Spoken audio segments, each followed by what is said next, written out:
Hello again, everybody, and welcome to another exciting episode of the Jim Cornette Experience. What a week I've had. It's going to be a great show today until we start talking about the new stuff. Sprites, fake midgets, and the author of Blood and Fire, the new book on the Sheik, Brian Solomon, all on the program today. And to join me, Hawaiian Brian, the podcasting lion, the king of the Arcadian Vanguard Podcast Network, Mr. Co-host to you. It's midnight at the Oasis, and he's put his camel to bed. The great Brian Last, everybody. Aloha, Jim. A pleasure to be here once again. I guess Blood and Fire, it fits the Sheik, and it may fit some of the final match in AEW this week. So it's a good week to tie it all together. Well, we'll talk about AEW later. Again, from the penthouse to the outhouse, but nevertheless, I don't know what we're doing here today. If I'm a little bit off, if I'm a little bit verklempt, we have already, I'm going to expose our business at the top of the program. We have recorded the interview that we are going to air later on in the program with young Brian Solomon, a fascinating interview on one of the most legendary and unique individuals in all of professional wrestling history. And now we're starting the show and we're going to do this. And I have been talking so much lately. We recorded the drive-thru, this past week's drive-thru on Monday. And then on Wednesday and Thursday, Hotchkiss Featherbottom and I fulfilled the cameo request from the St. Valentine's Day Massa Cameos that went on sale last Sunday. We did that on Wednesday and Thursday, most of the day each. Now, today is a Friday, and we're recording the experience here. And this coming Sunday, we're probably going to have to record the experience or the drive-through early because we can't do it Monday because I've been informed that my neighbor, he probably doesn't listen to this show. But just in case he does, and since he lives next door to me, and he's a nice older gentleman, I won't go in on this like I normally would, but he has erected the most massive garage that it's 55 feet by 30 feet. That's a garage for you. That's just the foundation. And now they're having the electric hooked up, and they're having to run off of my pole because my pole's on our fence row. His pole to his house is all the way on the other side of his property. And then they have to dig a 200-foot trench. So they're going to come off of my pole to go back to this massive airplane hangar that he's installing. And as a result, they're going to have to cut my power off at some point on Monday.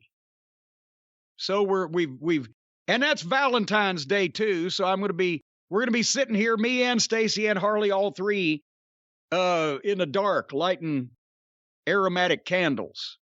And then Tuesday and Wednesday, I'm tied up because of what happened to me this last Tuesday. The one day off this week, day off. I never have a day off. The one peace and quiet day that I was going to have to do my work. I get up at 7:15. Soon as I get out from under the cover on Tuesday morning, Brian, I said, it's too cold in this house. The fucking heat's out.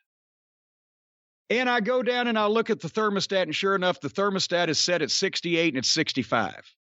So the heat is just some recent time before that I've noticed it has stopped working. And I put my hand in front of the vent. Sure enough, it's blowing air, but it's cold air. But fortunately, Brian, I've got some people that can get on this case. I call the folks at Tom Drexler. See, you live in New Jersey. You've got that brand new, big, spacious, expansive Last Manor, but you don't have Tom Drexler in New Jersey. If you did, you'd sleep well at night. You don't have Tom Drexler in New Jersey, do you, Brian? No, but you're making me wish I did. That's because Tom Drexler lives down here in Louisville, Kentucky. And by gum, Tom Drexler, he does everything. He does the heating and air conditioning. He does the plumbing.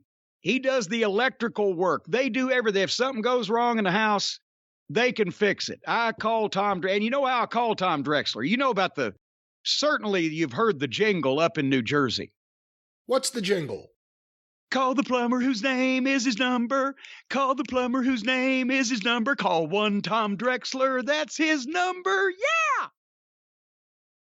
So I just called one Tom Drexler. And they've been out here a bunch of times. Mike Fox in the electric department and Blake Bishop, they're big fans of the podcast. Randy Angel in plumbing.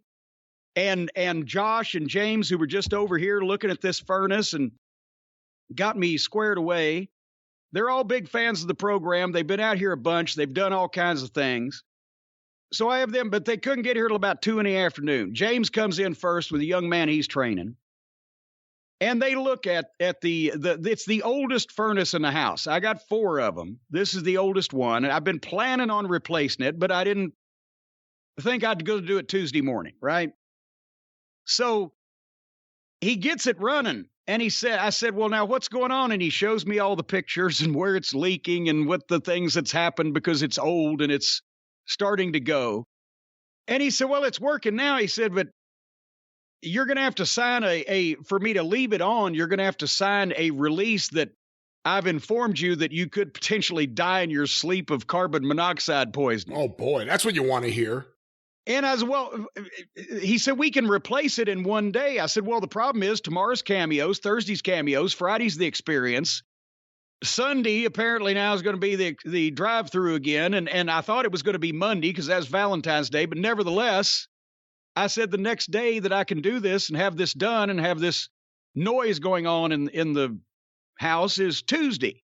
Do you think I'll die before Tuesday? He said, he's thinking about it. He said, I think, you'd probably be okay, but I can't tell you that. I said, all right, I've got the carbon monoxide detector plugged in several places in the house. Right? He said, well, if that goes off, you need to dive out the window because that's like right now. See, this will be a lower volume amount that will just seep in and slowly take over. And before you know it, you don't know it. I said, well, I'll take the chance because I've got programs to do. So now Tuesday, well, so he leaves, but the guy to price me the new unit, that's Josh. He has to come over. So he can't get over because this is a sperm of the moment thing. He can't get over till about 6:30. Well, now it's dark, and I've been dealing with this thing all day. And now we're out in the backyard with the flashlight looking at the outdoor unit and blah, blah. I'm saying, while you're here, I want that water heater replaced because, it's in the same utility room and it's old too. Might as well take care of everything. So by the time he leaves, it's about 8:15, 8:30 that night. And when I went out in the dark to look at the outside unit with him, I did step in some of Harley's poop. So I was a little verklempt over all that, but they're coming Tuesday. They're going to put me a new furnace in, new water heater. It's going to be just nice as can be. That's right. My week. You just got to get there now. I just got to get there. But there has been, Brian Last, I will have you know, the cult of Cornette are the greatest people in the world. And by the way, thank everybody. Thank you for the folks that jumped in on the cameo situation, and I hope everybody liked everything. Again, there was several people that said, here's the description, Brian. Please talk to my husband. He's an amazing husband. He's a wonderful father. He works 2 jobs to support us. We've got however many kids and dogs, and he also volunteers with charity in his spare time, and he just recently cured cancer. Roast the shit out of him. Well, fuck a horrible human being like that. I should have no trouble, right? But otherwise than that, everything was fine. But anyway, the cult of Cornette, they're the greatest people in the world. Guess what was delivered here to the castle just about 2 days ago? A giant box from, I didn't see the delivery truck. They left it at the gate column. Oh, no one loves a giant box like you do. Well, because anything comes out of a box is over. And it's definitely over with me. A member of the cult of Cornette sent me 4 12-packs of Sprite Zero in the can. Oh, wow. Because they've been teasing me on, well, I'm not even done yet. They've been teasing me on Twitter. People have been sending pictures from everywhere that I'm not. In Australia, in New Zealand, in goddamn Des Moines. They've all got Sprite Zero. I just ain't been able to get any. So this box shows up a couple of days ago, And there's no note in it, and it's shipped from Louisiana, but it's just a company that does shipping. Somebody's ordered it for me. There was no identification, but I appreciate it. Then I'll have you know that I'll look out the window, and down at the road next to the mailbox, there's 4 more 12 packs of Sprite Zero in a can sitting by the side of the driveway. And I go down there, and there's a note on top of this. And by the way, hold on here. Where's my note? I thought I had his note. Well, it was Wes. Wes here in Louisville. I've saved the note because he's got his email address on it, and I'm going to get back with him. But Wes here in Louisville, I'm not going to reveal what grocery store that he is affiliated with, but he works at one here in town, and he grew up just 2 miles down the road, so he knew where the castle was, and he snatched 4 12-packs of Sprite Zero in cans off the truck before they went out on the grocery floor and brought them over to me, and he left a note saying, please, I'm a non-weirdo, and I won't ever come here again, but it was too much to ship these things. Well, Wes, come by anytime. And then yesterday, I looked down, and there's another box sitting there because Federal Express does not like to come up my driveway with their big truck. So I go down there, and somebody else has sent me another 4 12-packs in cans of Sprite Zero from the same shipping company in Louisiana. So you guys are the greatest. I give you entertainment, you give me Sprite Zero. It's tit for tat, so to speak. It's the way things ought to be. You get something, you give something. We got a little social intercourse going on around here. If anyone has a hookup for tropical citrus vitamin water, let me know. See, you would say something. I was going to say, I should have said, boy, they've got a shortage at the store of, South American sex slaves or something. Something fun to get. Instead, anyway. Tropical citrus vitamin water. Tropical citrus vitamin water. I got a story that Bobby Fulton told me the other day. I talked to Bobby Fulton on the phone. He's doing better since his shoulder replacement surgery. But we caught up for a few minutes, and this doesn't take long, and it's not the greatest story in the world, but it just tickled me. I don't even know how this came up in our conversation, but these things happen when I talk to Bobby. But he reminded me of the time he used to run. It was back in the 90s when he lived in North Carolina. He was running a lot of spot shows in the smaller towns in North Carolina. And, when you go to the small towns, you have a main event with some name or other, which usually was him against some other name since everybody knew Bobby. And then you might have a tag team match and have a local singles match. You either put a girls match on or a midget match on because you're in the rec center or the school. You want something for the kids. Bobby liked to book midget matches. But this is a little small Monkville, North Carolina or whatever. He's not going to call Littlebrook over in St. Joseph, Missouri and fly 2 of the real midgets over there, whatever. He's looking for a local outlaw midget match. So he knows one midget. And he calls the midget and he says, hey, can you get an opponent and you guys come and work on my show? Oh, yeah, I'll be there. So the show comes about, the day of the show. And here comes the midget. And he walks in and he's alone. And Bobby said, have you got got an opponent?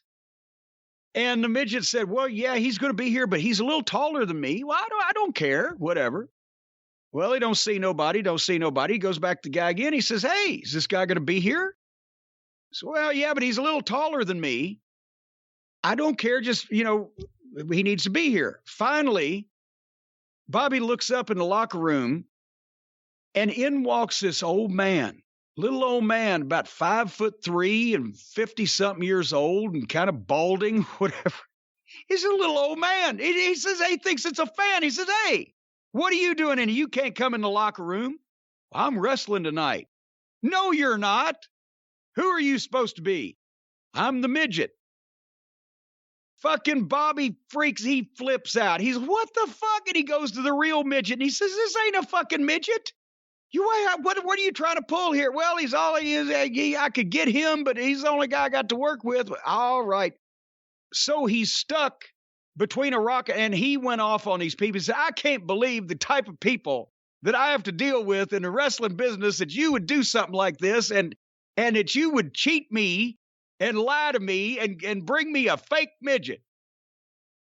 So what he had to do was, since he had no other choice, he let the guy work, and he had him announced as Little Louie, the world's tallest midget wrestler. It's a very Bobby Fulton story.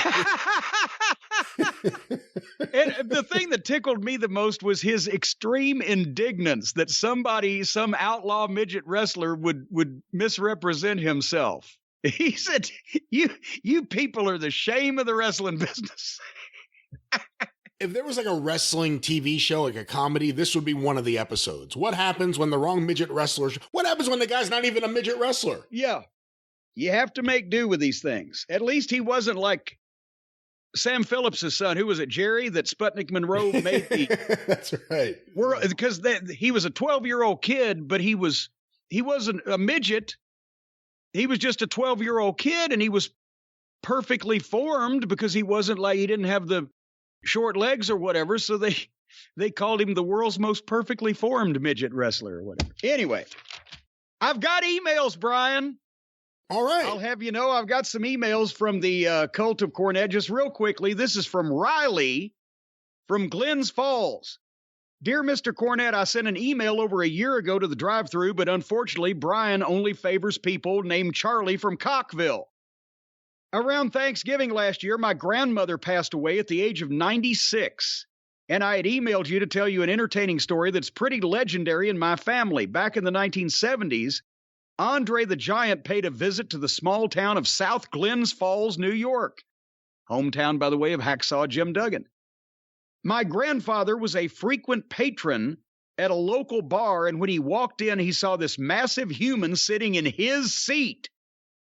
My 5'7" grandfather walked up to him, tapped him on the shoulder, and said, "Hey, you bugger, I think you're in my seat."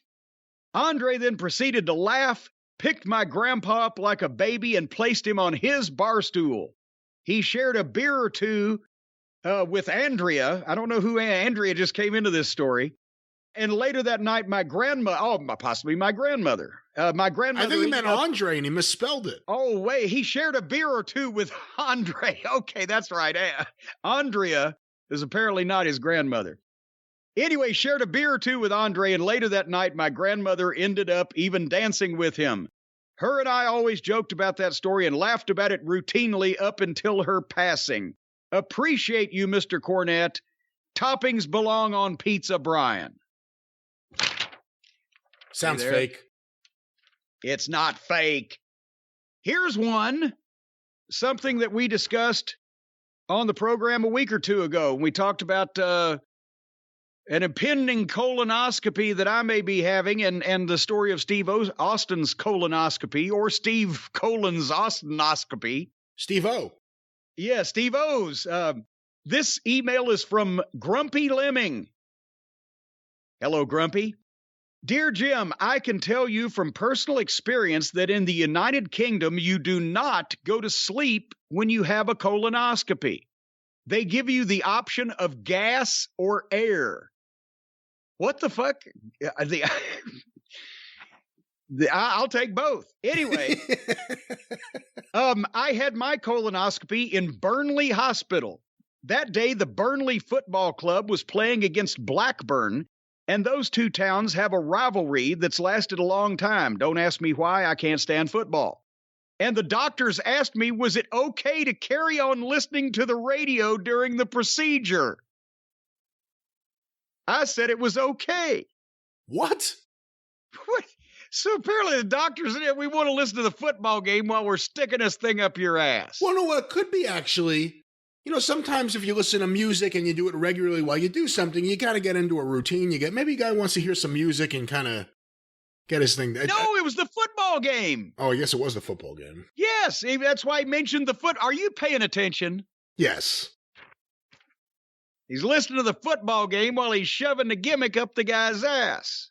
No wonder Lemming is grumpy here. Anyway, he continues. What happened sounds ridiculous and made for comedy, But Brian doesn't like toppings on pizza, so anything is possible. What the hell? Again? Again. Right at the point where the camera entered my hole, Burnley actually...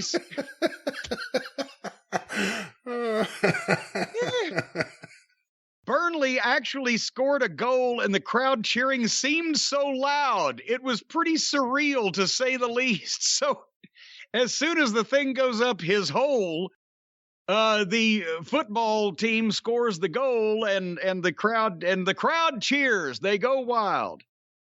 They actually give you the option to watch the procedure on the monitor. I can honestly say that is a movie I never want to watch again. I've had several people say in the United Kingdom, they do not put you to sleep to give you the colonoscopy. You know, I have to admit, I've never had a colonoscopy, and I didn't realize they put you to sleep just because of the Katie Couric thing on the Today Show. I thought she was awake while they did it. That was a long time ago. I didn't even know that women were supposed to have colonoscopies. I thought it was a guy's thing. Well, So women can do everybody whatever can a man could do. Well, it doesn't mean they might want to. If you don't have to, for heaven's sake, I guess, everybody can have a rotten anus. I don't know. But I'll tell you what, I don't know what the transition is to JimCornette.com, but it ain't rotten. It's not a rotten website. No, ladies and gentlemen, as you hear this right now, the Cornette's Collectibles store at JimCornette.com hopefully is open for business for T-shirts and autographed pictures and Cult of Cornette membership certificates and DVDs and autographed copies of Behind the Curtain, the incredible graphic novel. All those now available again at JimCornette.com under the auspices of Fanny and Felcher Featherbottom doing the shipping. I'm still signing everything. Everything still passes through my hands, but they're taking some of the burden off of me on the packing and shipping so that we can get these items to the customers as quickly as possible. And I don't know this to be the case. I hope it will go smoothly. It might be chaos, but if you've wanted some of these items this week and next week is the time that you need to jump in and get these things, because then we're going to start getting busy next month with some other varieties of things that may bog people down. So if you want something, now's the time. JimCornette.com, click on collectibles and shop with impunity. And think of poor Fanny and Felcher with one arm apiece trying to pack all this stuff up and ship it out. I think I need to get a team picture. I need to get a picture of Hotchkiss with his multiple extra fingers that have been sewed back on since I cut them off, and his male pubic pattern baldness next to Fanny and Felcher with one arm each, shipping stuff at the post office at John the Hunchback's window. That would be a picture. Is Paint Your Life a sponsor this week? No, but by God, we can stick them in. Here's somebody else who's not a sponsor, but another old friend I actually talked to. Have I ever mentioned Lynn Mcallister to you? I don't think so, no. Lynn Mcallister was the photographer that worked for Bill Apter and shot photos in the Atlanta TBS studios and in the Omni, and he shot some Continental stuff too over in Alabama during the late 80s. A lot of the great studio portrait pictures of the Midnight Express and I and so many of the top guys for Crockett and all over the place from those days that you still see those pictures out there, they were taken by Lynn Mcallister. And son of a gun, I hadn't seen or heard from him in 20 years because when 90 came around, and especially when, WC or TBS had really taken over, and, he left and got a real life and a real job and a real family instead of messing with the wrestling business. But he emailed me here not long ago. I didn't even know he was still breathing. I figure now at my age, if I haven't seen somebody or heard about them in 15 or 20 years, I figure, well, they're gone. But Lynn's still with us. And There's a project coming up that I'm going to be working on related to the Midnight Express. We're going to be using some of his pictures. And he mentioned to me that he is on eBay. He's got an eBay store. So, folks, if you want from the photographer, from the original negatives, studio quality portrait, full color 8x10 photos of all of the top NWA guys and their championship belts and all the outfits and everything from the late 80s, just like that appeared in Pro Wrestling Illustrated, etc. Go to eBay and search 80s pro wrestling photos, and that'll take you right to Lynn Mcallister's store. And he's got some great stuff, and we're going to be working on a little thing with some of his pictures, and we'll be talking about that in the months to come. But 80s pro wrestling photos, search that on eBay, and you'll find Lynn's stuff. And my smiling face is there, too. Did you, Brian, before we start talking about any wrestling, I'm trying to stall that off as much as possible, at least the current shit, but did you see the news report now on another criminal charge that hopefully somebody will make against our former commander-in-shit, Donnie Dipshit, the Mango Mussolini? He stole documents from the when he left in a hurry, being run out of town. He stole boxes and boxes of official documents, some top secret shit. They got on Hillary Clinton for, she had top secret emails on her email. This fucking criminal had top secret security documents in cardboard boxes that he took out of the White House and took with him to Mar-a-Lago.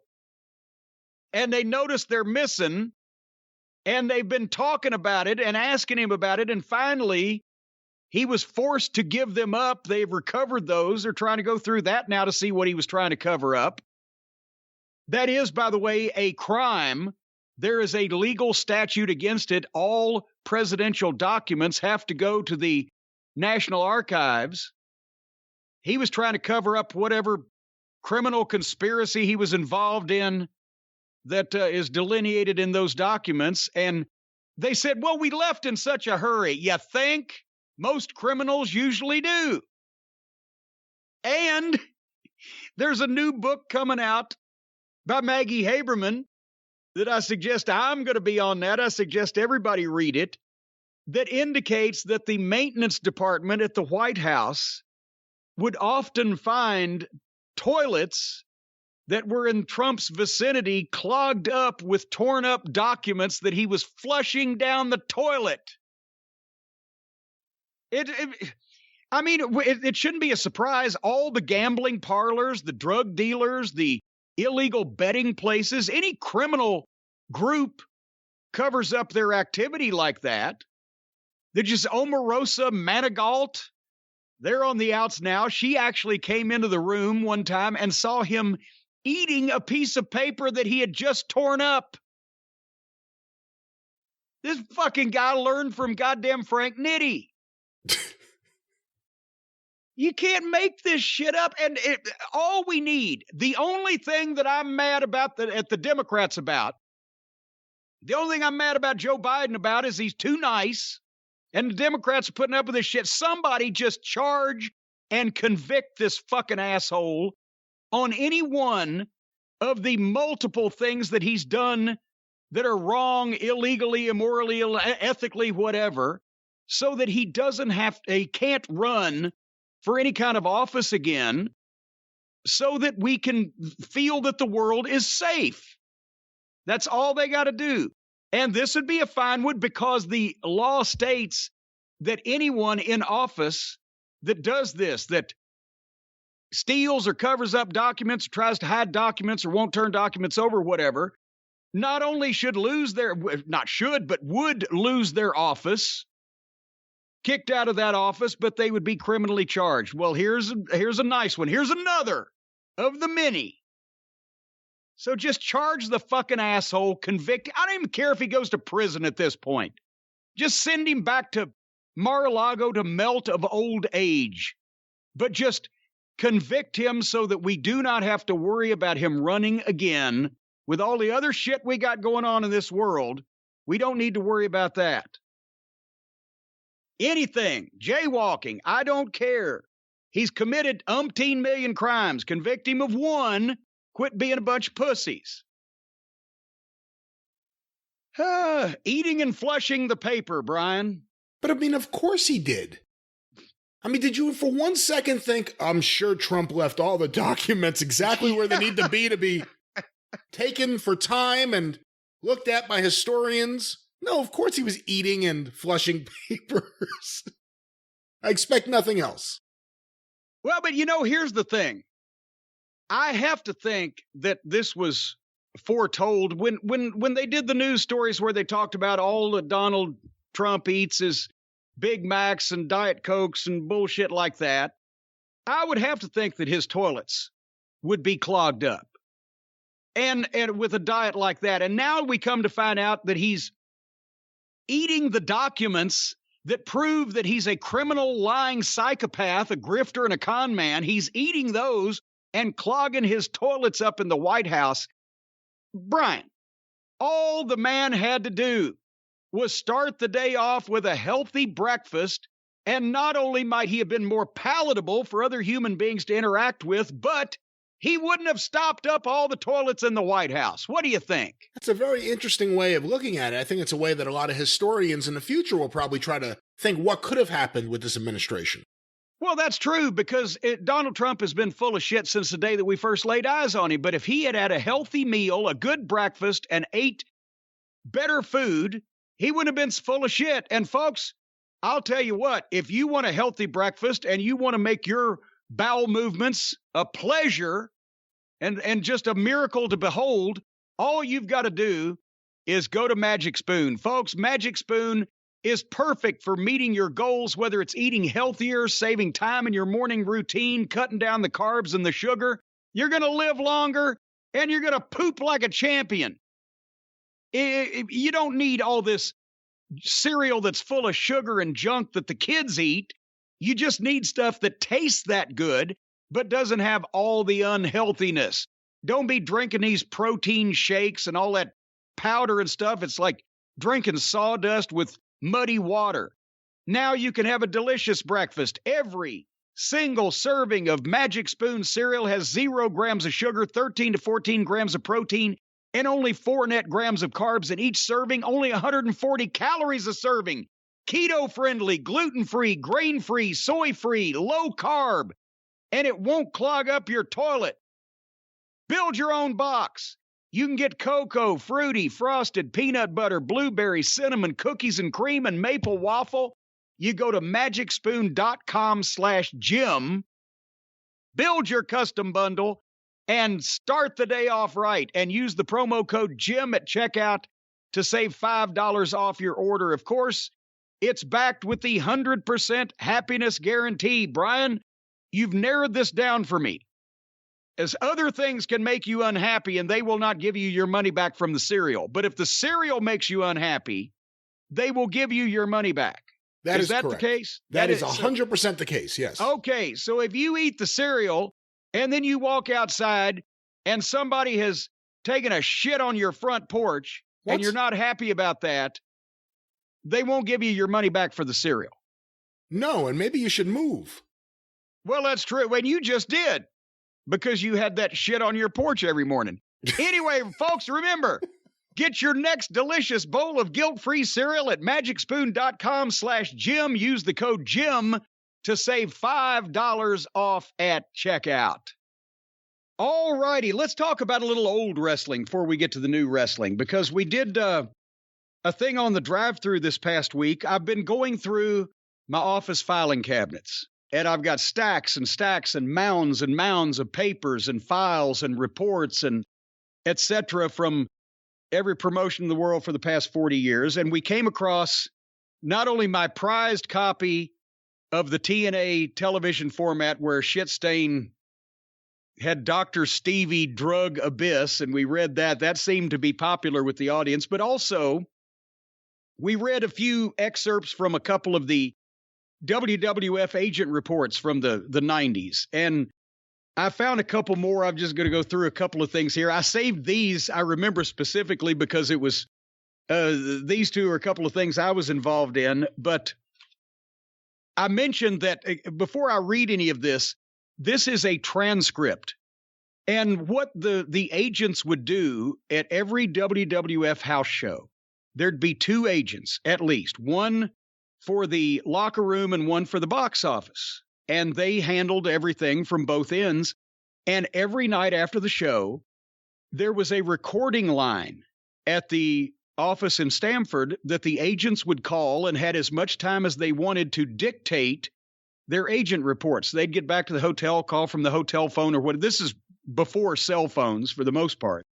Paul Heyman had one. I don't know if anybody else did. But anyway, so sometimes it sounds like they can't write, but this is an actual transcript of them speaking, right? So that's why it sounds a little conversational. But Jack Lanza was the agent at the Cincinnati Gardens in Cincinnati on January 31st, 1998. The show drew 7,709 people, paying $133,354. And a couple of the matches, they had a country whipping match between the Headbangers and the Godwins. DOA against Los Boricuas, remember that? Taka Michinoku and Brian Christopher for the light heavyweight title. Tom Brandi versus, I'm sorry, go ahead. I just said that was probably fun. It was. As a matter of fact, Jack Lanza says, outstanding once again. Every night, these two do a bang-up job, and tonight they had the people oohing and eyeing the whole match. They gave him a little bit of everything, the fancy high spots, the heat, the cockiness. The people bought into Taka. Taka won the match with a spectacular move. What a maneuver. And a hook for the 1, 2, 3. You know, I'm starting to wish Jack Lanza had a newsletter. I really like the way he writes up wrestling. And Tom Brandi and Marvelous Mark Merrow.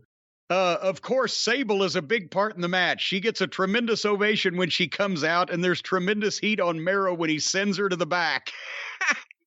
That's when they were trying to make Merrow a heel, and he would deprive the people of seeing the Silicone Princess herself. Anyway, then Ken Shamrock versus Jeff Jarrett. And that's the time that I was managing Jeff Jarrett when he had come in and they had made him the, what was it? Was it the NWA United States champion? North American. North American. I knew it was something to do with the country. Well, hear it right here. This was an NWA North American championship match. And that Jack ribbed me. And we did ribs like this at the house shows that people couldn't tell were ribs, but it entertained us and it didn't throw the show off. They told me, you guys go first, get on the microphone, cut a promo, get the people fucking hot, get a little steam. So I go in there and start doing it. I see Jack Lanza in the aisleway give me the stretch. I'm like, what the fuck? Something's going on. Shamrock's not ready, whatever. Well, here's his agent report. Cornette got on the stick and we pulled a little rib on Cornette. I was halfway down the aisle and kept telling him to stretch it, stretch it, stretch it. And he kept going and going. Finally, he did cut it off, but he was getting some good heat, but he finally caught on that I was ribbing him. He was just going to see how long I would fucking talk and keep, right? So anyway, we introduced Shamrock. He got a nice ovation. They went out and tore the place down. A lot of things involving Cornette, the high spots, the bumping the heads together, sliding the tennis racket in. Shamrock kicked out while the referee was up with Cornette on the apron. Just well done. Even though it was a 70s, 80s match, it was very well received, and I think one of the better matches for Shamrock. There was a situation where Shamrock made a big comeback, and they had some good false finishes up until that point, like they were going to screw Shamrock, but he ended up with a suplex on Jeff, went for the leg for the tap out. Cornette came in, whacked Shamrock on the head with the racket for the disqualification. Shamrock got up slowly, walking after Cornette, who was begging, pleading. It was a sight to behold. He does write real good, even though he's talking. Finally, Shamrock snatched him, hooked him, and gave him a big suplex.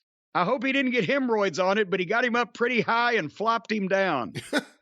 And we decided to go one better and get two pops. He whipped around and got Cornette's ankle, and of course, Cornette's tapping out and tapping out and tapping out. Then Jeff went to the other side of the ring and pulled Cornette out. The referee is pulling Shamrock, trying to get him to let loose. And Shamrock got up to address the referee, and we did the tug of war, and Shamrock deals with the referee and lets go of me, and Jeff pulls me out on my fucking head. But it was just an excellent match. Cornette is a big part of heat on Jeff. They work very, very well together. The two of them together, a force to be reckoned with. That's why it only lasted 4 weeks. Interesting comment early on where he said, even though it was a 70s, 80s match, and then he put it over. Again, that's coming from Jack Lanza. What do you take that comment as meaning? Because he knew what was going on. He was trying to explain to him. Everybody's working the same. They're all doing what they're doing now. Jeff came in. With me managing Jeff Jarrett, we didn't have to go over anything because he learned all the shit that he knew in the same place from the same people that I learned all the shit that I knew. So we just went out and had the fucking match. I knew how to be the manager and he knew how to be the wrestler.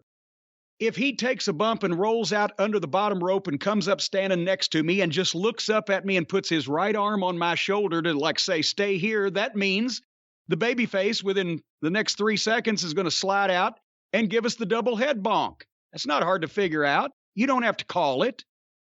Just by the way that something is set up and a little look or a glance, or, you know, the old thing to the manager gets his hand stomped on the apron of the ring.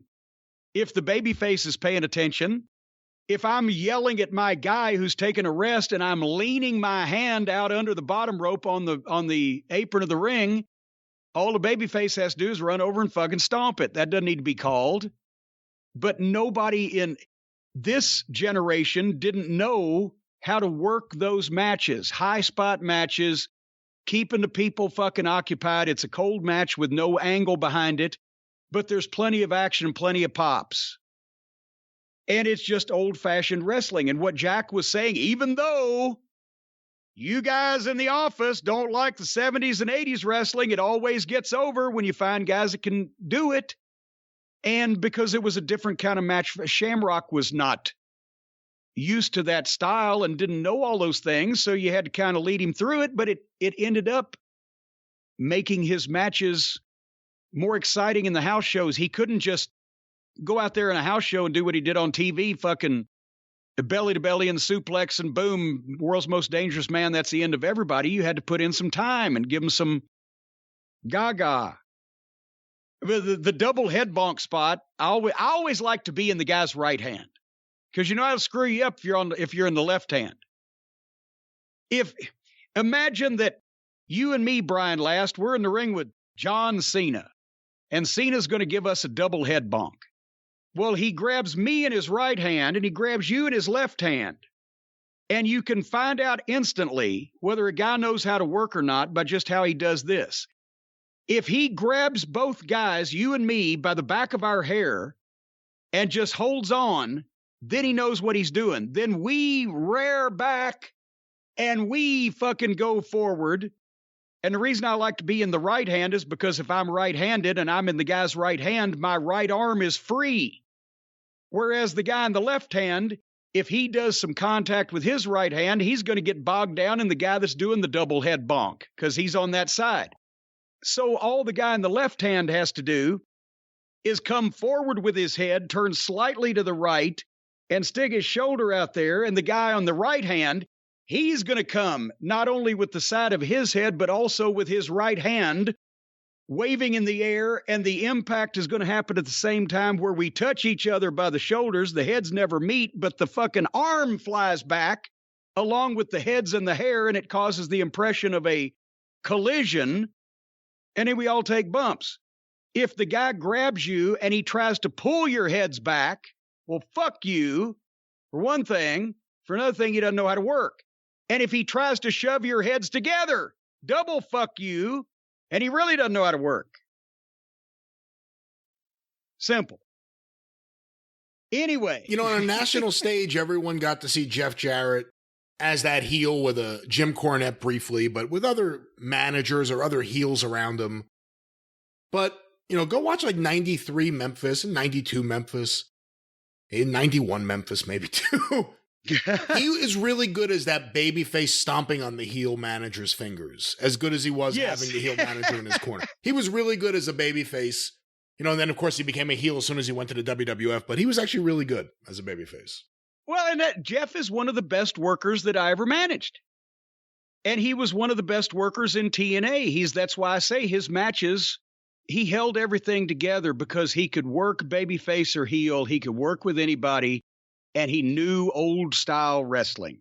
It wasn't just the same shit that the modern guys were doing. But anyway, going to this is like a 4-page recap of the main event. The main event that night was a 6-man tag team match. Steve Austin, Cactus Jack, and Owen Hart against Rocky Maivia and the New Age Outlaws. That's interesting. Well, it was changed from what was originally advertised, which was Animal, Hawk, and Owen Hart against Shawn Michaels, Road Dogg, and Billy Gunn. And I don't know why. That's been lost to time.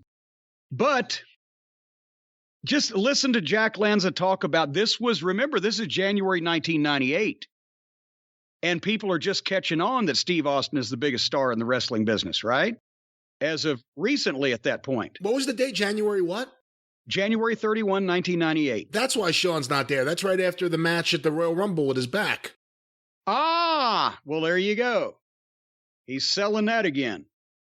But anyway, so the thing is, Steve Austin couldn't be the babyface that went around shaking hands and told everybody thank you for coming at the end of the fucking night and everything, send the people home happy like the WWF house shows always did.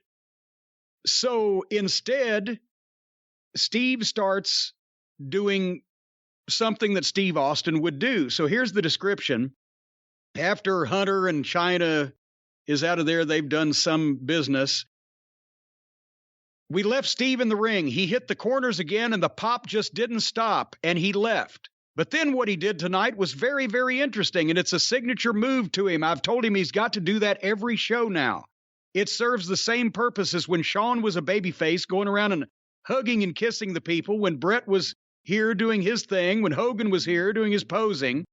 With Steve Austin, how Stone Cold would do it, he walked to the short entrance, which in Cincinnati, you enter from the side, so it's not a long entryway.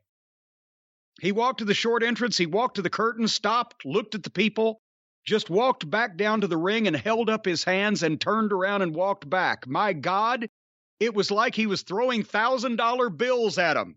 He gave them a little something back as appreciation for their support, but in Steve Austin style. He didn't shake any hands. He wouldn't do that. He wouldn't smile. And the people just kept it up and kept it up. It was almost like we were thinking about sending him out again for a curtain call, but we didn't do that. But it's a very good piece. It was Austin's presence. He was still staying true to himself. He didn't just suddenly start smiling and shaking hands and everything. But at the same time, he could milk that reaction where they just wouldn't stop, right? So anyway, then the next day we were in Louisville. And I wanted to read this because this is fucking... Dave Hebner was the agent for the box office. If Jack handled the locker room and the finishes and the matches, Dave handled the box office and the publicity. If there was meet and greets, somebody there from the TV station that was important in town, whatever, right? And they worked these agents to death because they didn't just have to do meet and greets at the building. These agents are on the road every night, and the office in Stamford is organizing personal appearances, publicity deals on location in these various towns, and they've got to go with the talent to do that also, right? So Dave Hebner does the Louisville February 1st, 1998 box office or agent report. And he talks about they did meet and greets for one of the lawyers. Ed Kaufman is a lawyer in Stamford. His brother was here in Louisville. I remember meeting him. He says, also, I had a meet and greet today for Shamrock in Louisville. I got a sheet saying the cancellations. Then I got a sheet saying the ones that were going on. I never got a sheet telling me that this thing was canceled. I got up early this morning at 8 a.m. and left to go to Louisville from Cincinnati. And Shamrock, I knew he wasn't going to make it. After the Cincinnati show last night, I went back over to his hotel at 1 a.m. this morning because I forgot to tell him at the matches, and I wanted to remind him. I can't do everything for these guys. So knowing that he's missed them before, I got up out of bed at 1 o'clock last night, got dressed, went over to the hotel to find out where he was staying, tried to call to talk to him, but he had checked out of his room and went to some friend's house who had turned out to be Kim Wood. from the Bengals, who was Pillman's friend. So I talked to Road Dogg, and they didn't have any information on where he was at or the number.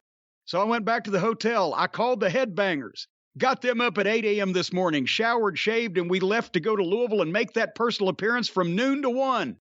We get to the building at 11 a.m., sat there and waited until afternoon. The limo never showed up. I called Jill and paged.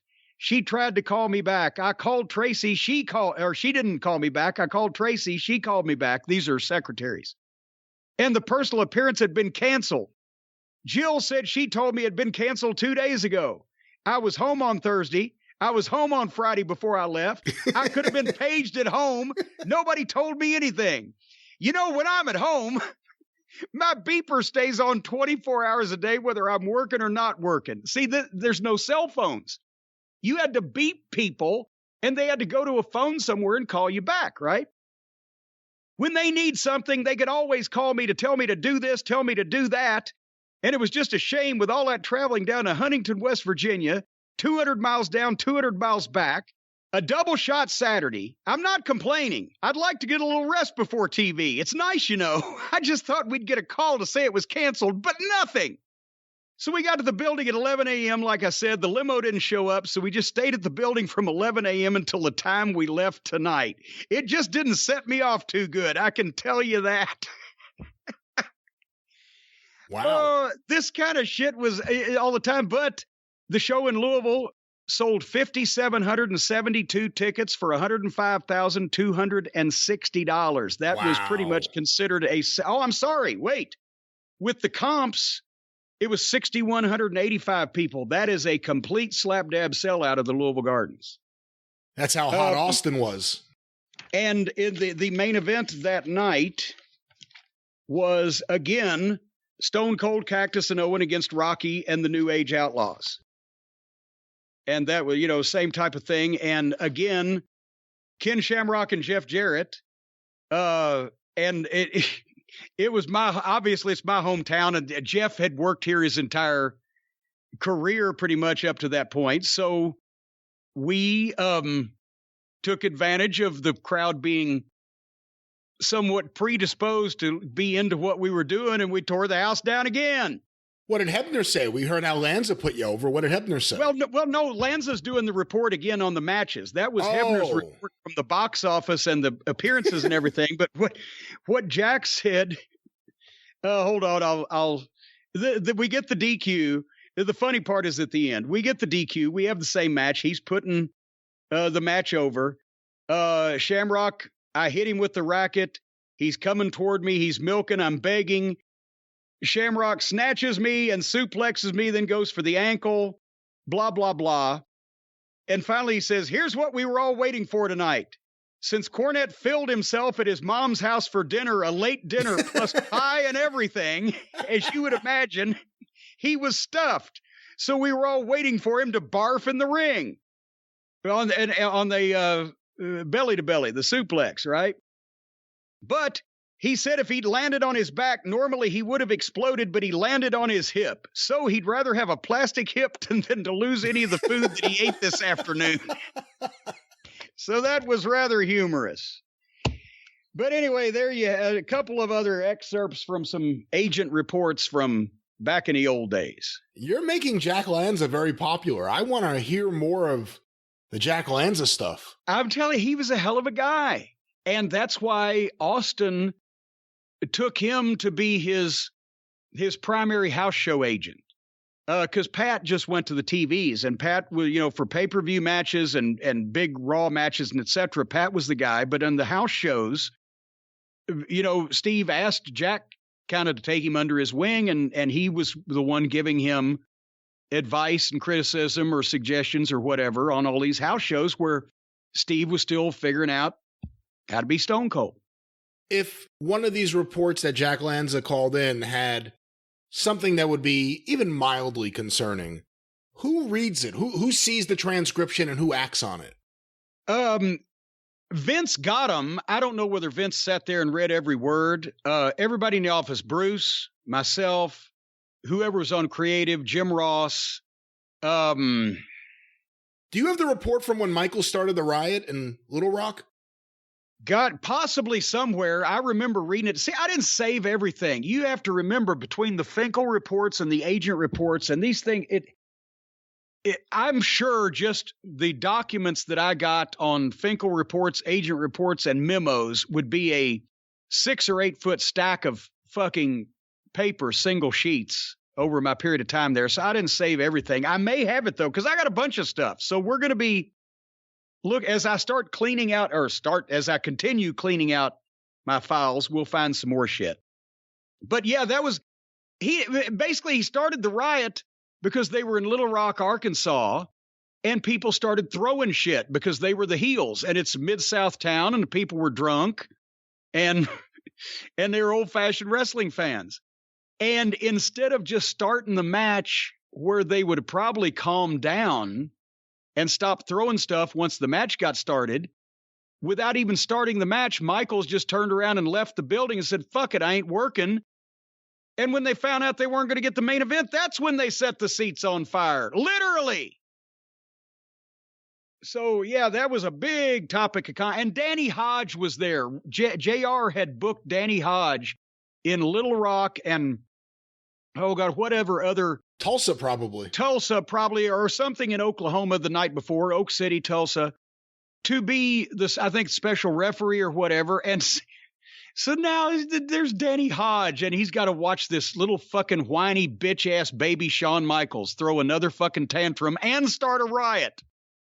But we'd had a few riots in Little Rock, but we got the match in first. The match is what caused the riot, not, fuck you, I'm not going to wrestle for you after you paid to see me. Not Axl Rose, yeah. Is the story, am I getting it wrong, that Danny Hodge, who, what was he? Was he in the 70s and his 60s there? Well, as 1998, he was in the 52 Olympics, so he was in his 60s, late 60s. Isn't it a story that when the riot was going on, he went up to Jim Ross and he was like, do you guys need me to do anything? Like, he was ready to go out there and start fighting people. Need any help? It's like when we went to Texas, one of the security guys for World Class Wrestling had been, or allegedly had been, one of the Texas Rangers. Those guys with the cowboy hats? The big black cowboy hat, right? And, when I said, oh, shit, the big one's name, I think, was Rosie. He was like 6'5" and had the big cowboy hat on and was a, big stout motherfucker. But I see at the spot show one time, I said, wait, we got one guy to walk us to the ring? And that's when I heard the phrase for the first time that they'd used for the Texas Rangers: one riot, one ranger. I never heard that. Yeah, one riot, one ranger. And son of a bitch, that guy, the people backed up for him and spread out, because they said, like in San Antonio, some of those places, he'd walk in front of you. If a guy had a knife, he'd just snatch the wrist with the knife in one hand, clock the guy in the face with a right in the other hand, and the guy would drop and you'd continue on your way. He'd just do that through the crowd. When people talk about the rise and the popularity and the greatness of early to mid-'80s world class up until 86, everyone focuses on the Von Erichs and the Freebirds and the music and the production and the vignettes. Not enough is said about the 2 security guards and the cowboy hat. Yeah. Because no other promotion had anything like that, where they would just walk the guys down there and you knew you shouldn't mess with those guys. But they didn't look like big bouncers in tight shirts. They were wearing button-up shirts and cowboy hats. Yeah. And the thing is, honestly, in that situation, they did better than some of the local police. Well, in the small towns, you didn't know whether the police were on your side or not. They could be siding with the fucking baby faces and the fans, and you're fucked, right? You needed a friendly security force, but also it was easier to get the cowboy hat guys to get you out of there quicker. The cops sometimes didn't want to fucking just cold cock a fan or get sued or whatever, but those guys, they'd get you out of there one way or the other, and then they'd worry about it later. So sometimes it was better, but yes, that was the story, that the one big one had been a Texas Ranger in the past. And I guess I'm sure between the people that Fritz knew and the people that, they knew, they weren't going to get too many lawsuits. You remember, Kerry got busted for drugs at the airport in 83. Yeah. And not only did it go away, but the fans were convinced that Michael Hayes planted the drugs on innocent Kerry Von Erich. The pull that Fritz Von Erich had in Dallas, Texas, that was no joke.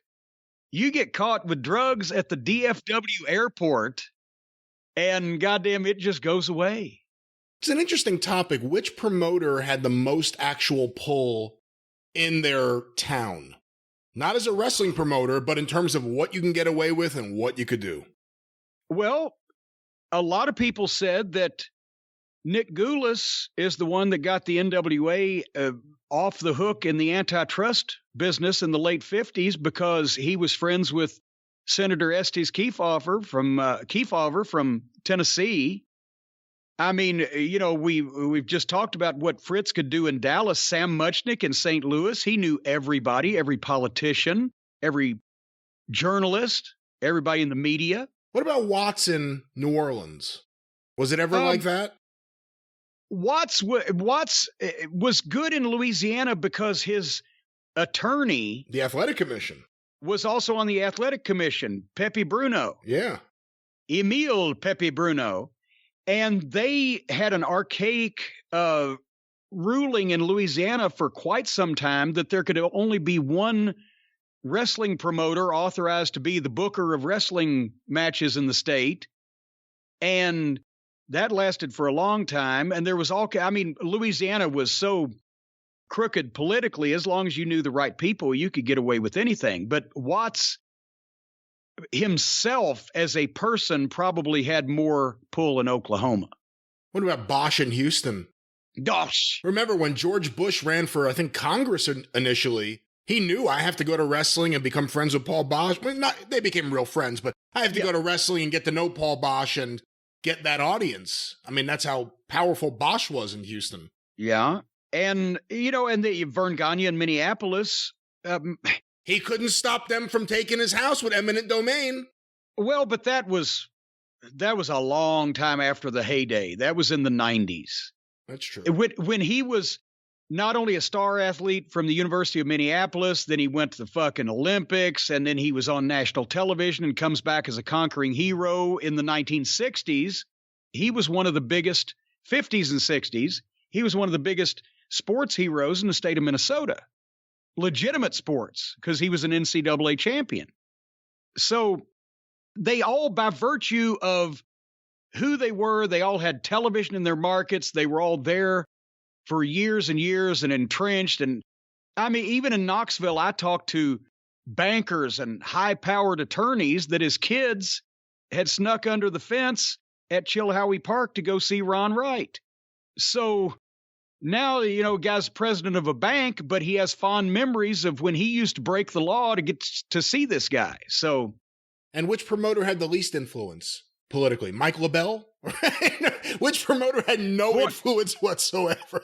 Well, you know, actually LaBelle, because of the boxing and the wrestling and the Olympic auditorium, I mean, it's Los Angeles, and in the overall scheme of things, people didn't give a shit. But he lost his TV and put his hands up and said, "Okay, we'll go to Spanish language. Who cares?"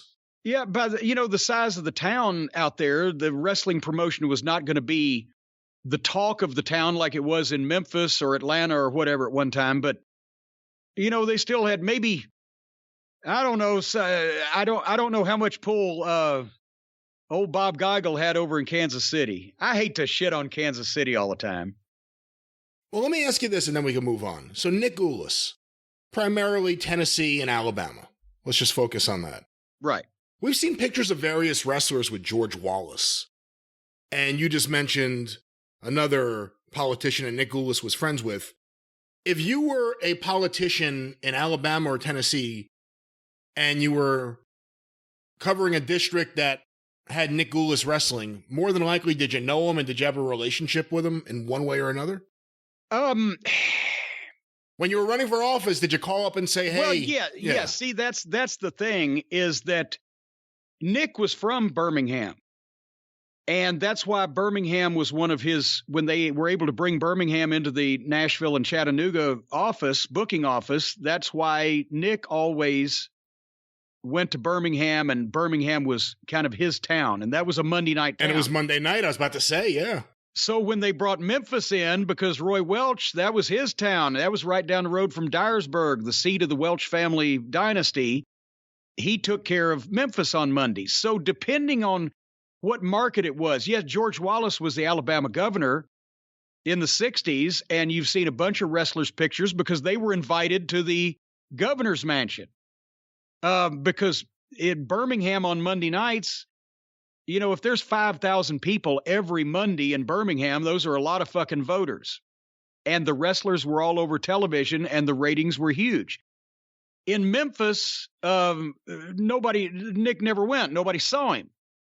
In Memphis, you know, they knew the power of the television, and local politicians would obviously at some point or another, you know, show up. But politicians getting involved with the wrestling companies happened more often in the 50s and 60s than it would later on. Of course, Miss Lillian, Jimmy Carter's mother, loved wrestling, and wrestling too was her favorite. So those pictures got in all the newspapers and everything. But on a local basis, yes, if you were trying to get elected on a local or regional basis in those days, it helped to have the wrestling fans because there were so many of them and the TV was so strong. And none of those cities down south at that point had professional sports teams, basketball, baseball, football, whatever. So it was wrestling and car racing. Are we going to do more of these agent reports in the future? I think we're going to have to, because Jack Lanza is starting to grow on everyone, as he did on me. And, of course, he had the most famous line. I forgot to mention it when we talked about it after he passed away here not long ago, but he's the man that told me you can't fuck up a cheeseburger. Because his wife would get mad at him. We'd talk about food and the shitty catering that Vince would insist on having at all the shows, which was back then was bland, tasteless chicken, grilled chicken, and pasta with no sauce on it, and salad. And Jack would say, every time he and his wife went to dinner at a restaurant or whatever, he'd order a cheeseburger, even if it was a big steakhouse. And his wife would get mad and say, why are you ordering a cheeseburger? Because you can't fuck up a cheeseburger. And often we'd be sitting in the corner having a non-fuckable cheeseburger. So I like Jack Lanza. But another thing about Jack, a lot of people knew this. Jack was like Wahoo McDaniel. Jack was like Jerry Lawler has become. Jack had some of the spray-on hair. We've talked about this. You remember I've mentioned this, that they carried cans of the spray-on hair. Because Jack had a big, he had that jet black Jack's hair that he kept dyed, that it was so black it was blue-black. Lightning bugs followed him around in the daytime, right? And he had the big bald spot on top, and he would have some of the spray-on hair that would, cover up that spot. And I just have to think, what would it have been like if back in Jack Lanza's day, before he started losing his hair and having to spray paint his head, if they had only back then had keeps? It would have changed his whole life, Brian. It would have changed his entire life. Dare I say his agent reports would have been even happier. They would. They would have been happier and hairier because, folks, like Jack Lanza, 2 out of 3 men will experience some form of hair loss by the time that they're 35. Sometimes it's pulled out by the roots rather than falling. More than 50 million men in the United States suffer from male pattern baldness. And as I mentioned before, Hotchkiss Featherbottom suffers from the male pattern pubic baldness, which is an offshoot. There's only 2 FDA-approved medications that can prevent hair loss, and Keeps offers both of them. That's why it's a simple, stress-free way to keep your hair. You don't have to paint it on. You don't have to buy wigs or toupees. You don't have to go out and try to find witch doctors to cast voodoo spells on your head. No. All you do is you go to keeps.com, KEEPS.com, and where you can find convenient virtual doctor consultations over the internet, medications delivered straight to your door. You don't have to leave the house. The treatment start at just $10 a month because of the generic versions of these fine hair loss pharmaceuticals. And Keeps has more 5-star reviews than any of its competitors. And every time that someone in the Tokyo Dome uses Keeps, it gets 7 stars. So, folks, if you're ready to take action and prevent hair loss now, go to Keeps, KEEPS.com/JCE to get your first month of treatment for free. Keeps.com/JCE to get your first month's treatment for free. Don't be like Jack Lanza and spray paint your hair on. Be like Jack Lanza and eat a lot of cheeseburgers with a lovely and healthy head full of hair. Or a burger without cheese if you don't like cheeseburgers. Because you can't fuck up a hamburger unless you add cheese. You can fuck up a hamburger by not putting cheese on it. But once it's got the cheese on it, then it's unfuckable. Unfuck-upable. Or, do you often fuck cheeseburgers? I don't fuck any burgers, but I'm then just how correcting your grammar. Be fuckable? Okay, your cheeseburger's unfuckable. All right, just like your wife. All right, now that I got that, I led you down that primrose path. Good job. We've got a big interview. We got a big interview coming up now. Let's get to that. I've been saying since I got the advance copy of this manuscript that this is an amazing book on an amazing, unique individual in professional wrestling. I often read books on wrestling, but I don't often, if at all, ever learn as much about one individual as I did from reading this book, because we've talked about it. The Sheik purposely led people on red herrings and hid his background and hid his personal life and created the mystique around himself. And in an amazing set of circumstances, he had a 50-year career in professional wrestling, one of the top 10 box office attractions, probably the all-time biggest box office attraction heel that ever stepped foot in a wrestling ring. There was tremendous positives to the Sheik, tremendous negatives. Finally, someone has taken on the task of writing the definitive biography of this guy who even his own friends didn't know a lot about. And that man is Brian Solomon. And of course, the man is the Sheik that he wrote about. And the book is called, wait, I'm reaching my notes again. The book is called Blood and Fire. I know Blood and Fire, but I'm trying to get the subtitle. Blood and Fire, the unbelievable real-life story of wrestling's original Sheik is the title of the book, and it is on sale on April 12th, but they're taking pre-orders now on Amazon. Blood and Fire by Brian Solomon, pre-orders now on Amazon, and we recorded this interview a little bit earlier today, and we're going to go to that now, Brian, if you can, and we will talk to the author of Blood and Fire, the story of the Sheik. Well, Brian, thank you so much for being here, because I've looked forward to this ever since I got the manuscript last year, whenever, because this book has needed to be done. The most mysterious guy for a shoot in wrestling has finally, the curtain has been pulled back somewhat. So thank you for being here to plug this thing. Boy, thanks for bringing me on. I'm really excited. This book has taken over my life for the last couple of years. So, I'm ready for it to come out. This is great. Well, the thing is, I marveled at the research, and, research is fun and at the same time maddening, because you end up uncovering so much stuff, and you've got a newspaper article from here and a magazine article from there, and it's all 60 years old, and you're trying to put all this stuff together. Tim Hornbaker does great research. Rock Rims, for his California books, has done impeccable research, but you tackled a subject that is the Sheik, Ed Farhat, probably littler is known about his personal life and his early days especially than anybody else in the business, because he tried to keep it so cloudy. So how did you tackle that research job, and where did you start?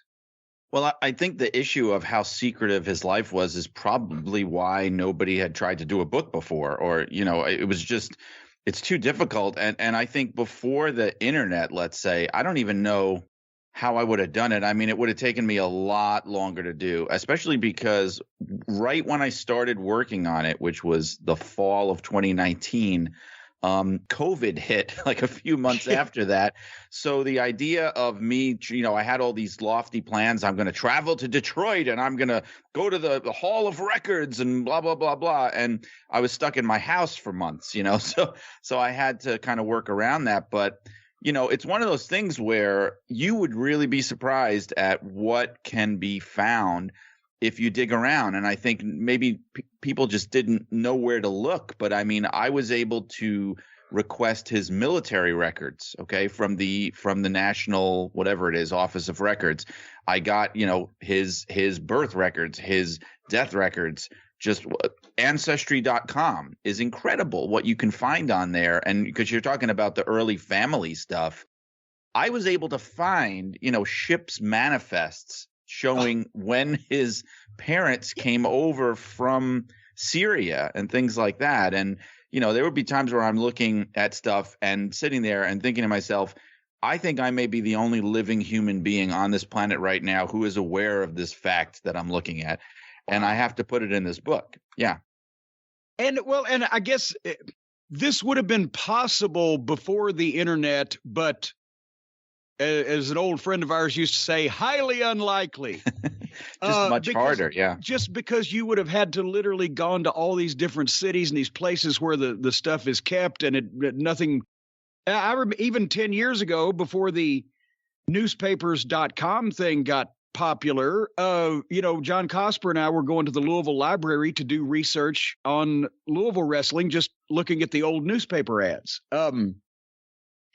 But you profile his family, his early life, and the way he got into the wrestling business, and which for the first little while he was unremarkable and there was nothing going on, and then, you know, suddenly when did the Sheik come in? I'm trying to remember back to when I read the manuscript. I saw one of the real advanced copies.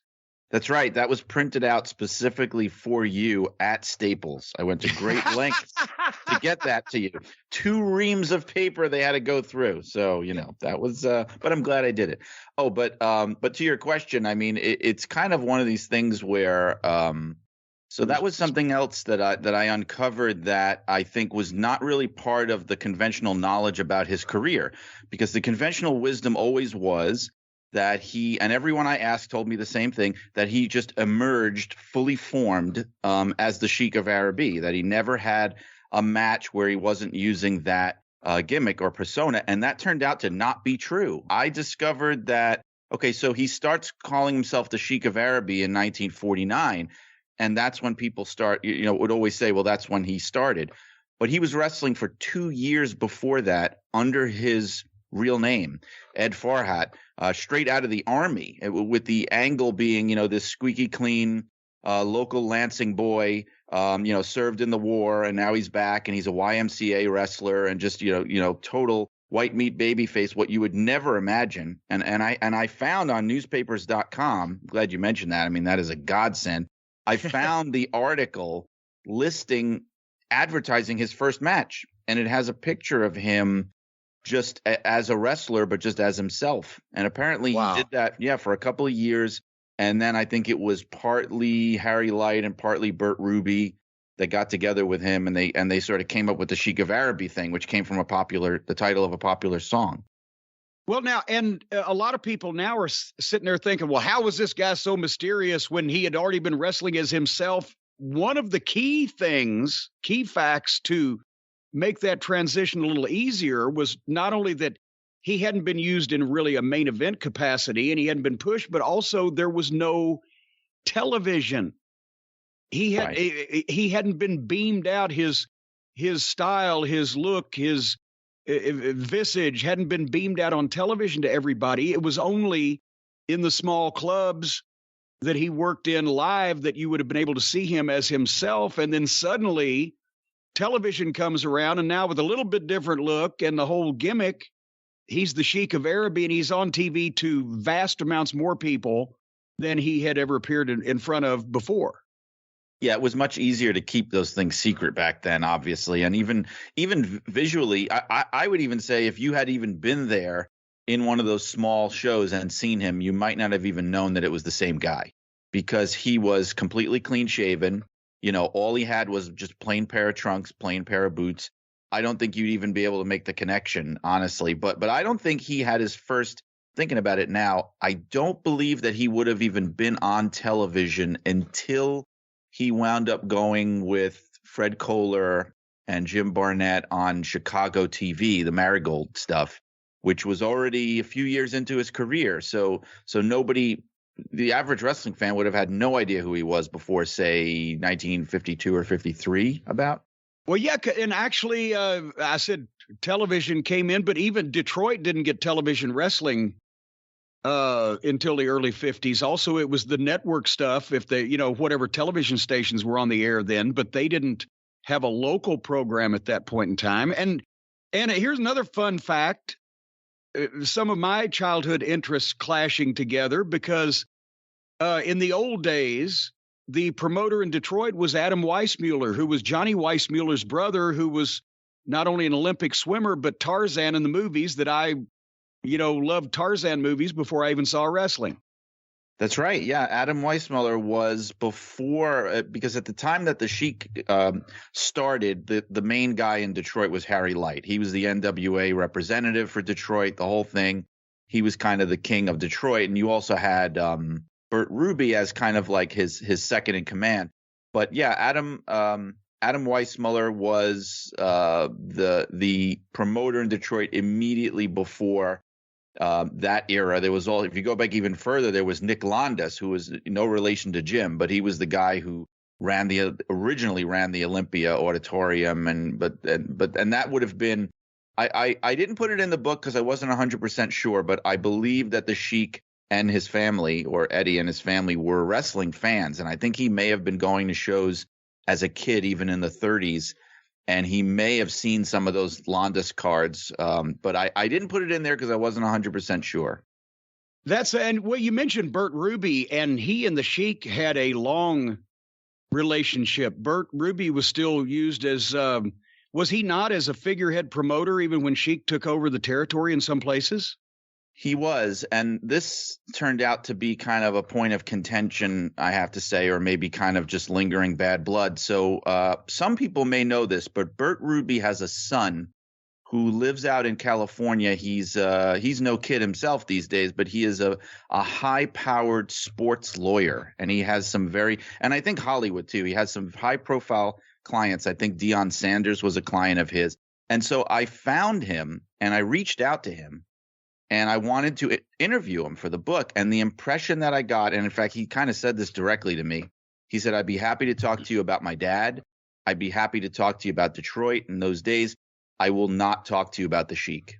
Wow. Yeah. And so the feeling from when I started digging around, I got the sense that Ruby helped break Farhat into the business. He kind of discovered him.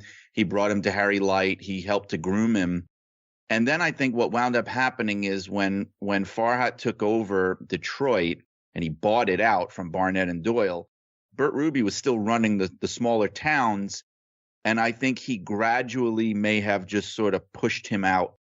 And it might have been a feeling of, well, I brought you into this business and you did this to me. And there was maybe some bad blood there. Well, and so unfortunately, if the Sheik was alive today, he wouldn't have any success in Hollywood because Bert Ruby's son would get even. Maybe, yeah.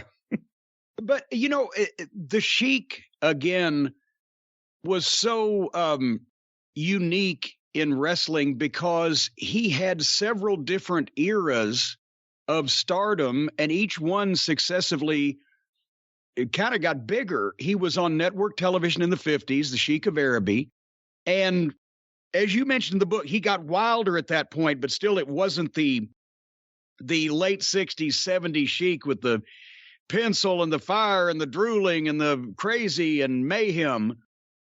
But then when network television went away and they concentrated basically in the Midwest, Sheik and Bruiser, Wilbur Snyder, Bob Ellis, and a few of the other guys that Barnett really had great success with, they were the major wrestling stars of the Midwest, which kind of set Sheik up to take over the Detroit promotion in 64. But he and Bruiser, it kind of rivaled each other in a lot of those Midwest towns. Bruiser might be the top star in one, Sheik might be the top star in the other. And it's kind of ironic that they ended up settling in their home states that were bordering each other and then later on having a promotional war. Yeah, and there was even everybody, well, people who know the stuff, there was a big wrestling war that happened in the early 70s, of course, where Bruiser tried to move into Detroit. But before that, even immediately after Sheik took over, there was a very brief war where Bruiser came in, and this would have been about 64, and tried to do it then, but it was extremely short-lived. Yeah. And he sort of felt like, Bruiser was kind of the bully. The Sheik had bought things out. I don't want to say legally because I don't think any of this would have stood up in a court of law, but he felt he did it the fair way. He paid money for it. Money changed hands. Right. Money changed hands. And Bruiser just said, screw that. I'm just going to take it, because the territory used to be both combined when Barnett and Doyle were running it, and it kind of broke in half. And so Bruiser always had that attitude of, well, I'm going to take it all. I took this part and I'm going to take it all. And I think too, you have to remember, and I think sometimes people don't realize that Dick the Bruiser was originally, we have to say it, a much bigger star than Sheik of Araby was. I mean, in the before Sheik took over, he was a mid-carder essentially, and maybe in some areas he was main eventing, like down in Amarillo and stuff. But in that area, fans would have known him as a mid-carder, and Bruiser had already been a major star for years. But of course, the Sheik, when you own your own territory, then he elevated himself to be a star of equal stature. Yeah, that's true. Bruiser, by far was he was one of the biggest drawing cards in the business in the mid and late 50s off the network TV, and just his persona, and Sheik had not been used to that level. So I'm sure Bruiser did say, this fucking guy. But at the same point, they had the hometown advantage. Sheik being from Michigan, he knew people. He could go in and he could homestead that thing, just like Bruiser did Indiana, because of his mother's political connections and the fact that he had been, since he was a star high school football player there. And it sort of set up that Hatfields and McCoys thing with Indiana and Michigan bordering each other. But that's a tribute to Jim Barnett, the territory that he ran for those years with Ohio, Indiana, Michigan, Kentucky, into West Virginia. And it was doing big business in all of those towns. Cincinnati was a bigger town in the 50s than it ever even became in the days of the territory, 70s and 80s. But finally, with Sheik in charge in Detroit, starting in 1964, and Bruiser and Snyder in Indiana, same year, as you mentioned, Sheik starts building himself up in Detroit, and it took a couple of years. But when did Detroit really start doing the mega business? Was it around 67, 68? I know it got hotter in the 70s, the early 70s with the promotional war, but he was already doing good. You look back at those old body press programs, and there's every name in the NWA from the Midwest that's on these cards, and they're, every 2 weeks, it's just mega events. I was going to say about 67 would be it. That whole late 60s, early 70s is really the heyday where the business is just on fire. And it's kind of weird to think about it, because during that time frame, you could make a case that it might have been the hottest promotion in the country, or in, but then it just kind of burned out. But by the late 60s, it had become huge, to the point where even, the Sheik worked for the McMahons. He worked for Capital Wrestling in the late 50s. and he was, a tag team wrestler. He was with Bull Curry. He was a mid-carder. But then by the late 60s, on the strength of, the magazines and how he was main eventing and going, touring the country, they brought him in for that feud with Bruno in 69 or 68 going into 69. And it couldn't have been more different. 10 years ago, he was a tag team oddity, and now he's selling out the Garden and Philadelphia and Baltimore and all over the place with Bruno Sammartino. And at the same time, the business that he was doing in Detroit attracted the attention of the Tunnies in Toronto, because obviously it's a different country, but Detroit, for the people around the world who don't know the geography, Detroit and Toronto are 250 miles apart. It's a 4-hour drive.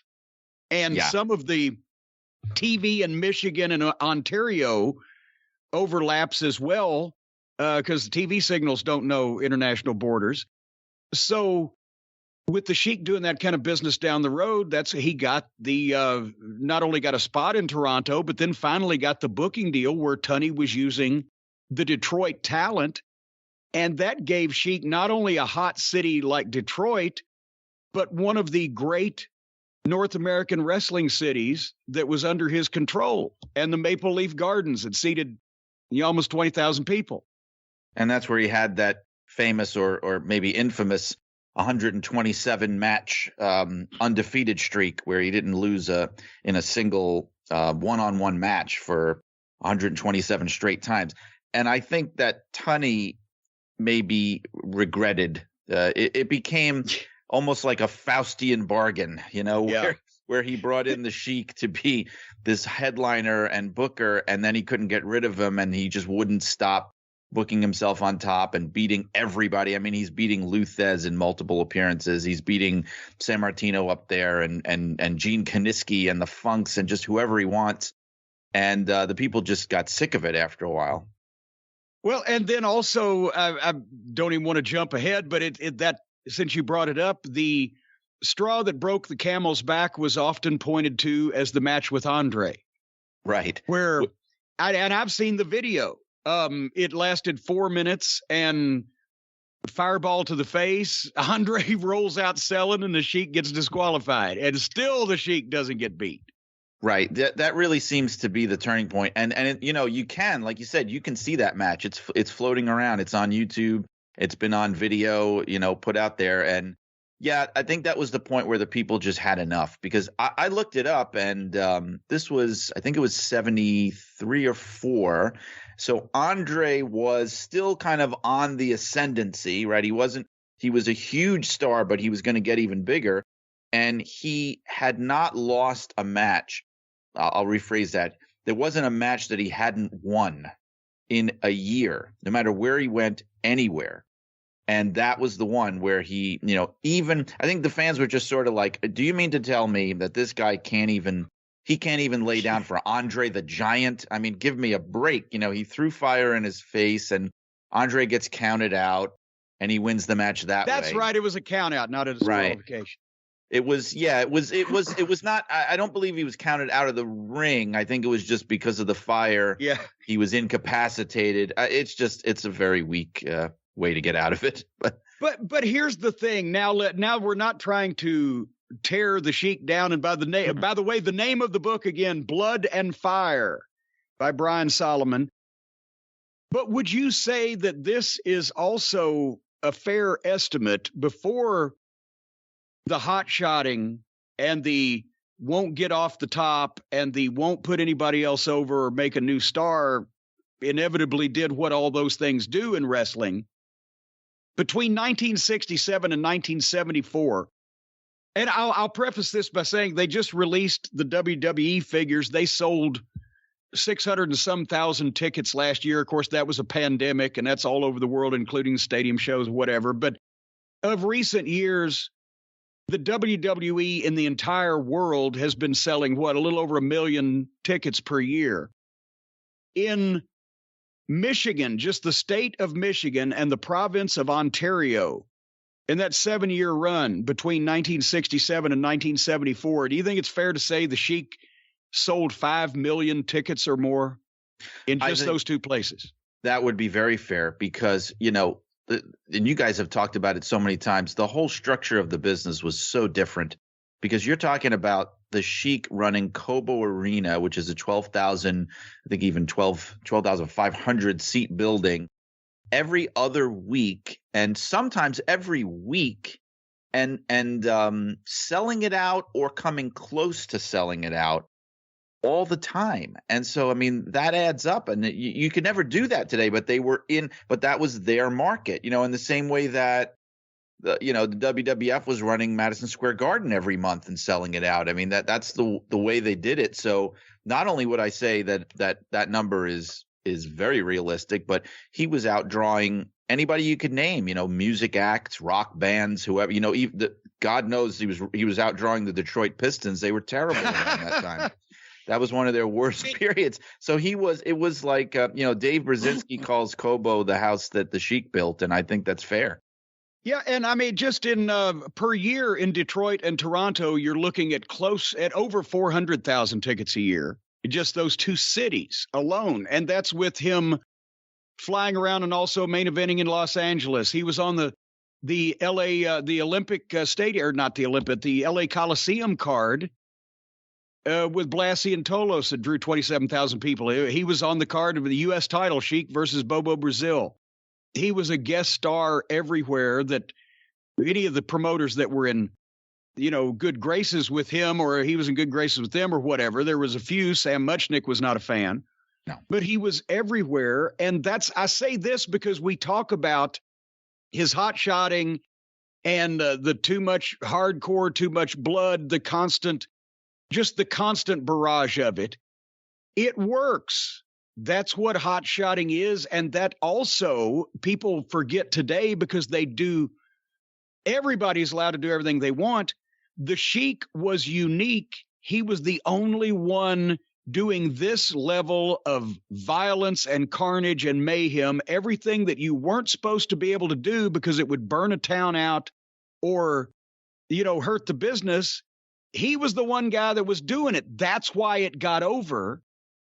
And that's why most promoters would bring him in as an attraction, as like, is something wicked this way comes this week. You're not going to see it again for a year, but this week he's going to set the fucking building on fire.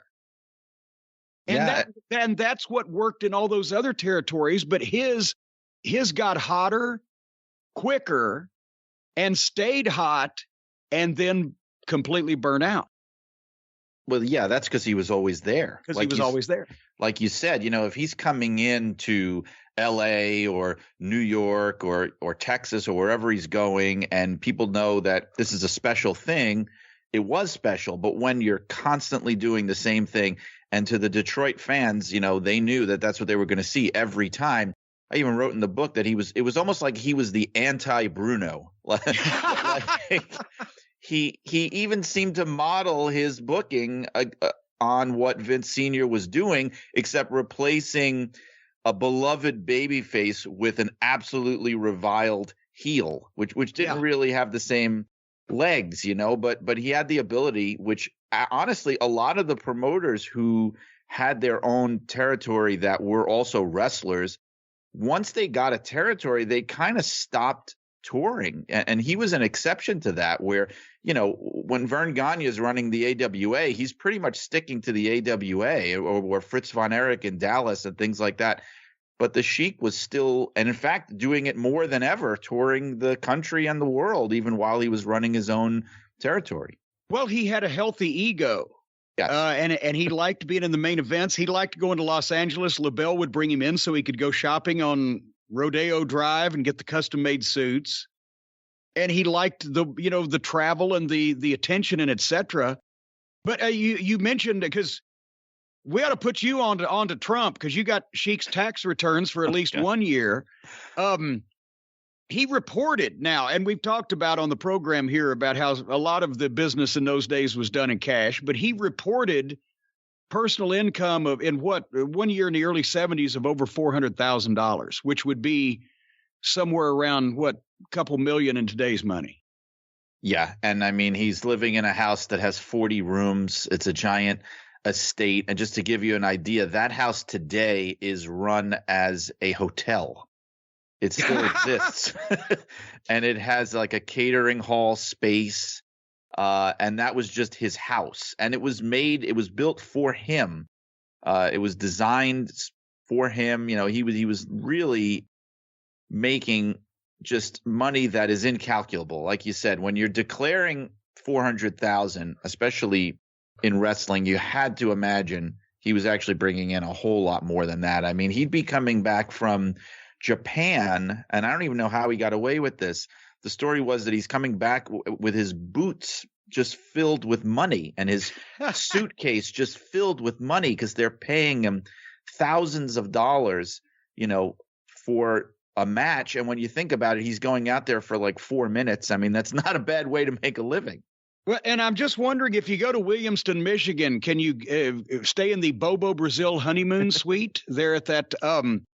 But no, I've heard from the guys in the 60s and 70s days when money for the Americans in Japan got really good, but nobody had figured that out related to the government yet. The guys would come back with cash strapped to them in bags, in their underwear, in linings of jackets. It was insane. Yeah. And the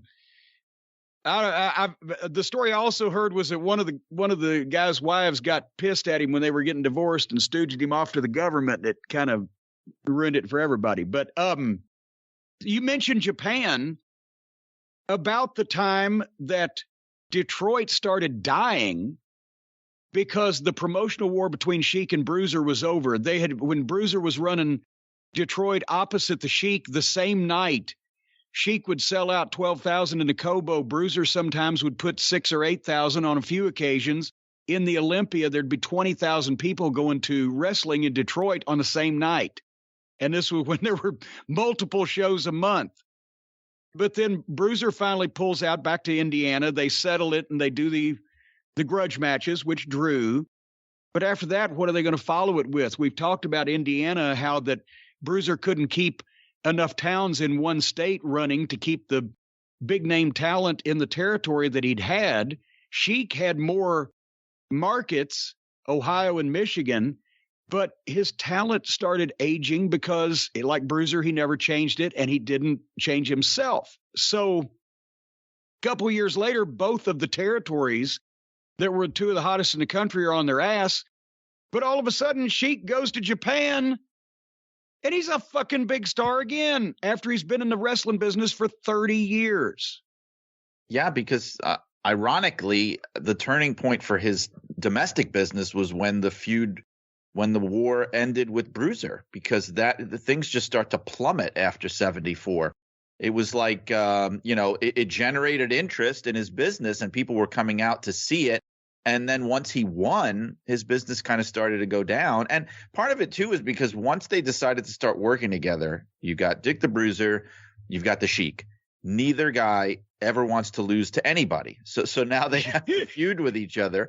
And I listed in the book, all their big matches that they had coming out of the promotional war. Yes. And there's not a single definitive win for either man. They go through a feud that goes through every town in both territories, and nobody. I saw a couple of them. Yeah, nobody won. Nobody won any of them. Even cage matches. So then he goes to Japan and. But now wait a minute. One time I think didn't Bruiser won a cage match by pinfall over Creechman at one point? I think. Right. So they would find a way. So they would do a tag team matches. Poor Bobby Heenan. As a matter of fact, I have in my office here one of the chairs from the Market Square Arena when they settled the war and Bruiser brought Sheik into Indianapolis and ran the big building. He put Bobby in his corner because Bobby had the most heat of anybody, in his territory. And that's when not only did they not have a real finish, but also Bruiser gave Bobby a payoff on a near sellout in Market Square Arena of almost, I think like $600 or whatever. And that's when Bobby called Vern, said, fuck it, I'm done. So the settling of the war was the worst thing that happened to both guys' companies. But I'm sorry, like you said, so Sheik then goes to Japan.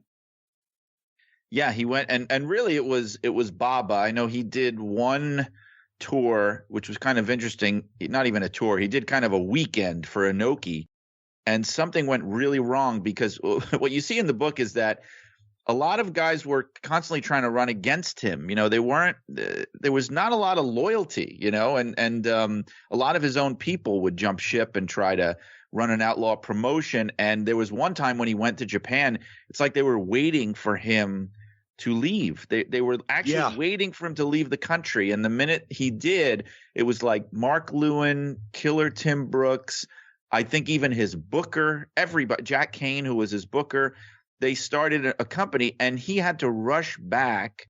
And apparently he really burned Inoki because he had to kind of blow off some of the matches they had scheduled. And that's why he never worked for him again.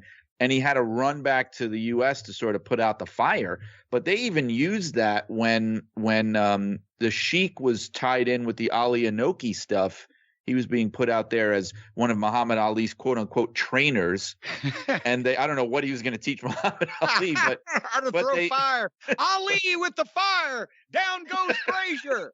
Maybe that would have made it watchable. I don't know. But they made it out where they were trying to say that the Sheik still had bad blood with Inoki over that tour, and that's why he was helping Muhammad Ali to fight Antonio Inoki. But most of his Japanese tours was Baba, and yeah, he became one of the biggest American stars over there, which was weird because he wasn't even supposed to be American, but he technically was an American wrestling in Japan.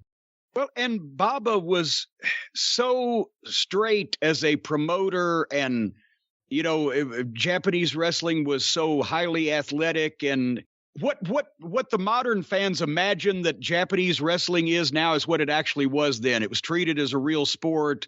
Everyone was an athlete in shape. They trained their young boys' ass off.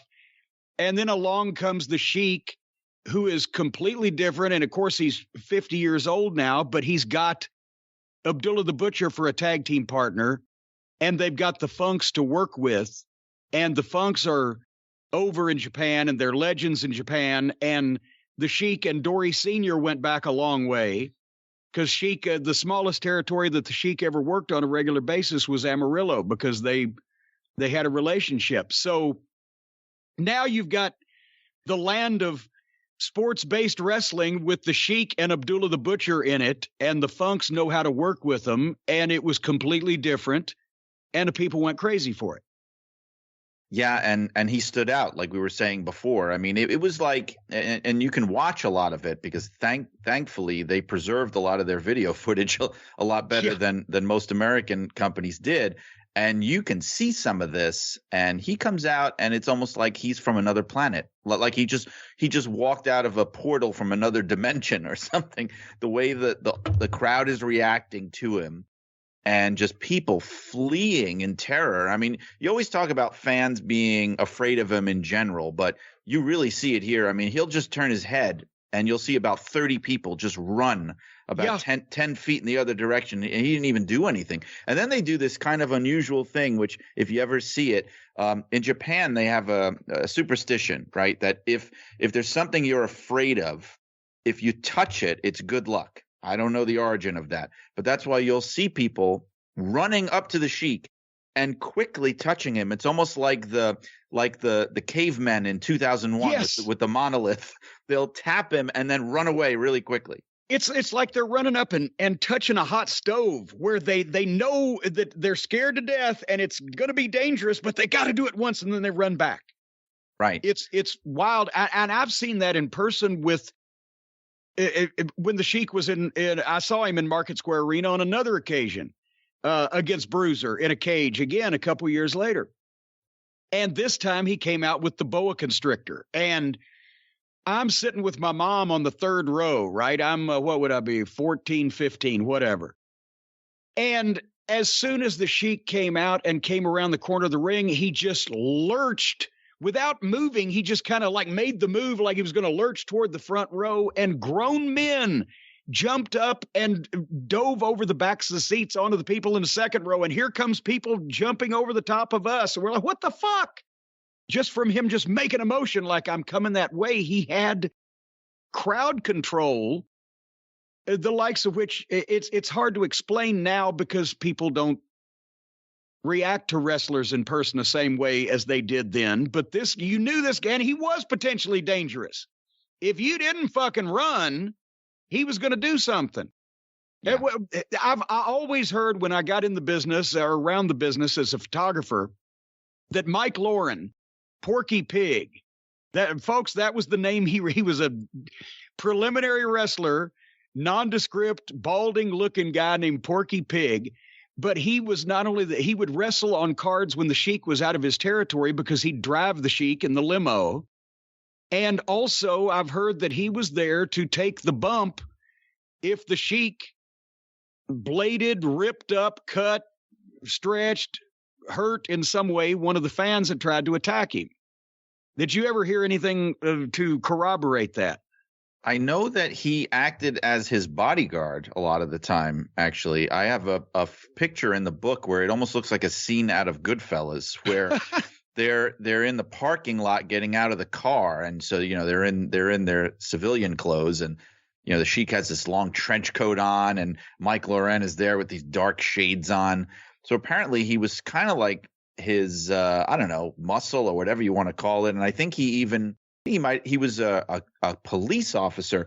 I don't know if he was retired or if he still was a police officer at the time. But yeah, he would be used basically in whatever way that the Sheik needed for him to be used, because they had this thing where if a fan is coming at you, well, then you have to do something, because if you don't do something, then it exposes everything. So it's almost like they're putting him in that position. And that's why a lot of people told me that Sheik used to walk around with those razors, those blades taped to his fingers and things. It was partly in case he needed to kind of cut one of the fans. I mean, crowd control. Not to put too fine a point on it. I mean, in case he needed to just slice somebody. Now, I see what you did there with that. Not to put too fine a point on it. There you go. I know you got in trouble for claiming that the Sheik used razor blades, but his son, Captain Ed George, was indignant that we would accuse the Sheik of using blades in the ring or outside, apparently. But no, as I've seen a newspaper article in my collection somewhere, and I believe I'd heard the story from the locker room where a guy attacked the Sheik, and the Sheik, just with his blade fingers.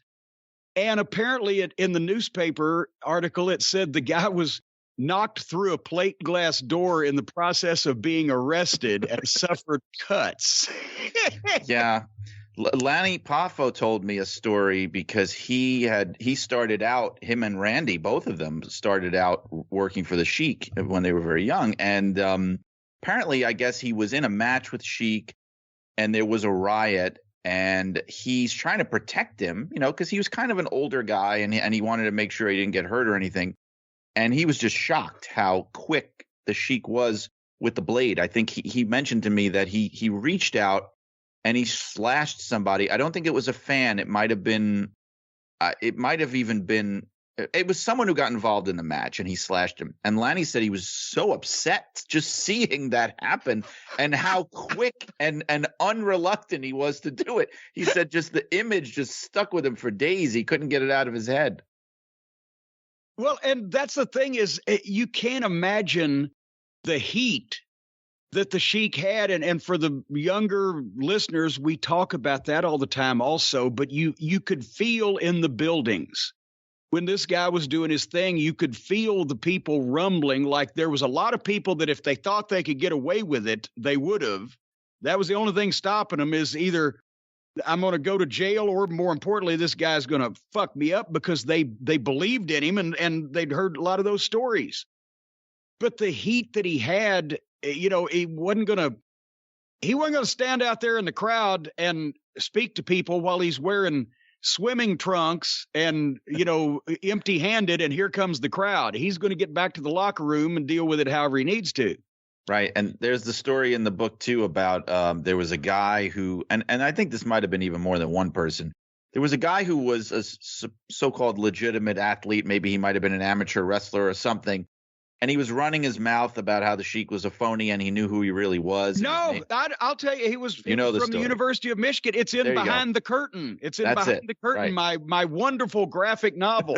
That's in the book too. Hopefully will rival your sales. But yeah, the shooter, and this was, in Detroit one time, that the shooter from one of the local colleges thought pro wrestling was bullshit, and he had found out because of the local connection that the Sheik was really Ed Farhat, and he comes in, like he said, and starts running his mouth, and somebody goes and gets the Sheik, and the Sheik comes out, and the guy turns around and looks at him, and the Sheik's hand just shot out around the guy's neck, pinned him up against the wall, and nose to nose with him just real quietly, because nobody ever heard Sheik speak English. He said, "My name is Ed Farhat, and I will kill you." And the guy, and he let him go, and the guy took off, and nobody ever saw him again. Right. If you looked in those eyes, you would believe that you were doomed. That was the thing about him that everybody talked about, was the eyes. He would go into that zone he was in, and you looked in the eyes, and you said, "Okay, this ain't a work." Very intense, and he had those dark eyebrows, just heavy eyebrows. Very menacing expression that he always had on his face. And he would even use that in everyday life, apparently, if he was trying to intimidate people. He would just kind of flash them a look. But, before I forget, I want to mention, too, that Market Square Arena match, the steel cage with Bruiser and Sheik, there's a photo from that match in the book. So, oh, my God. Yeah, there's a picture from it. I got to look for me in the third row. Well, it's a close-up, so, I don't know. But then, as often happens with a lot of celebrities in a variety of endeavors, he couldn't quit. He couldn't stop. He couldn't stop being the Sheik. It went into when the whole FMW thing, and they've set him on fire. I mean, a lot more people today may know about the Sheik's 90s exploits in Japan with Onita, the exploding ring, and all the other stuff because of the FMW Dark Side of the Ring and things like that. This has been gone over, but this is a guy, the Sheik, at that time, he was almost 70 or right past 70 when he was doing some of this stuff. And even though, he looked not good, and even though he had all that magnetism from years gone by, it had gone too far. You couldn't summon that. It was reputation only by that point, and the name and it was sort of like a freak show thing. The Sheik is going to be in the barbed wire exploding fire ring match and whatever. And it's kind of sad.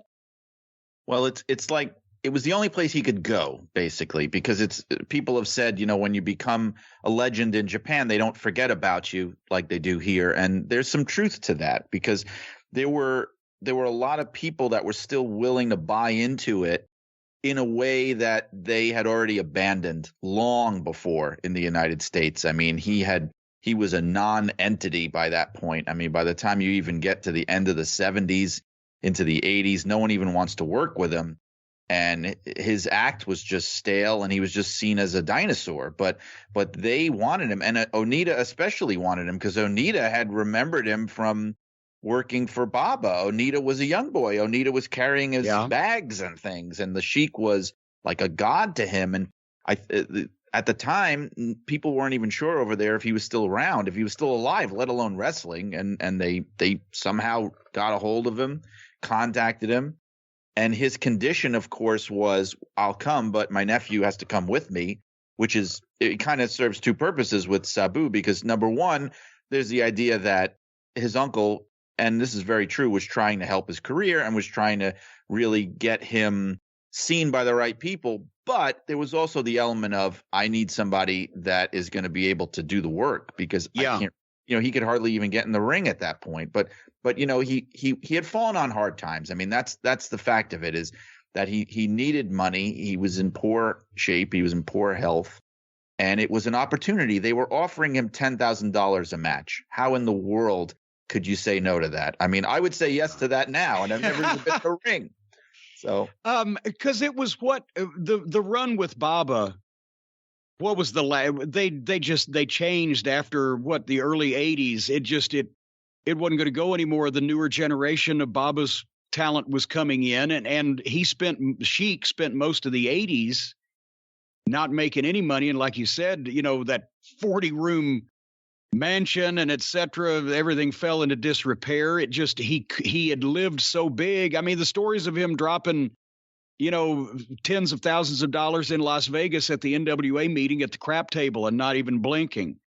Now, the income had been cut off and he couldn't go out and do that again. So I think I got to see his last hurrah in person, the 88 Great American Bash in Detroit. That would have been the last really mainstream appearance he did in the United States and drew the biggest crowd in Crockett history in Detroit. Yeah, that was the last time. Because he was on the card. That was the last time he worked for a major American promotion. And by 81 was the last. He was booked the next month. And you remember that story? He no-showed because they didn't send him $10,000. The first show drew $100,000, and the Sheik always gets 10%. They didn't send him $10,000, so he no-showed the next one, even though he needed money. Right, but these were the kinds of just bad decision making that was going on at the time. I mean, but that's part of what contributed to all of it. And the thing with Baba, his last tour was 81 in Japan for Baba. Yeah. And part of the reason for that too was the fact that in 82 he wound up getting blacklisted by the National Wrestling Alliance for working with Jim Wilson and Thunderbolt Patterson and running against Jim Barnett in Atlanta. And so Baba is an NWA member. So that was also another reason why. I mean, yes, he was getting old and the act was getting old, but there was also that.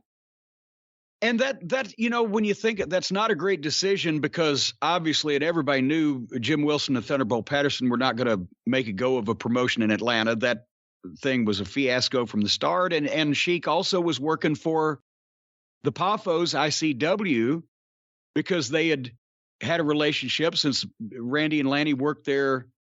Obviously, Sheik and Angelo had known each other for years and years since the 50s, and Randy and Lanny had worked in Detroit, so he was trying to help them, but that put him on the outs with, well, honestly, all the American promoters that probably weren't going to book him anyway, but at least he didn't have to piss Bob off.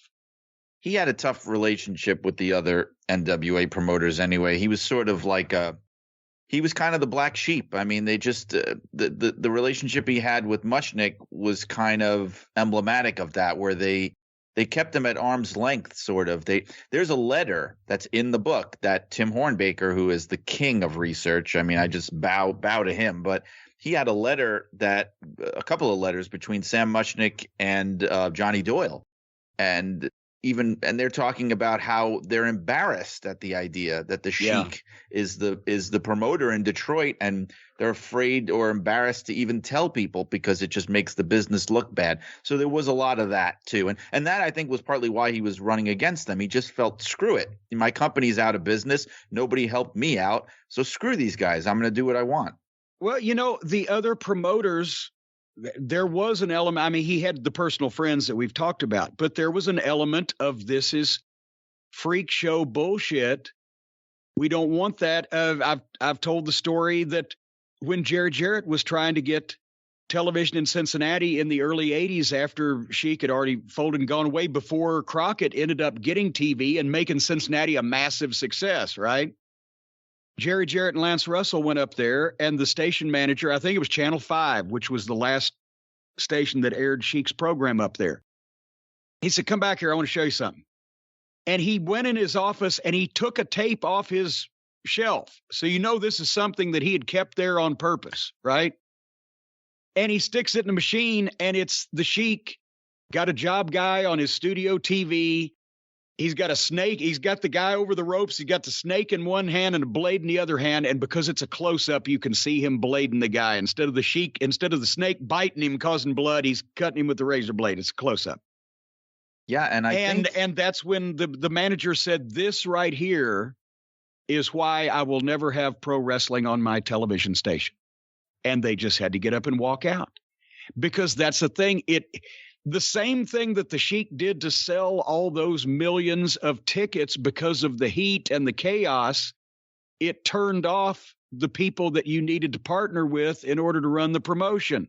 TV or the newspapers or whatever that didn't want to get involved in that, which then led to, other promoters potentially being penalized because of what that style, the taste it left in people's mouth. So that was at the root of a lot of the issues with him and the other promoters. Yeah, and they were more than happy to book him when he was making them a lot of money. Maybe they held their noses and did it, but they did it.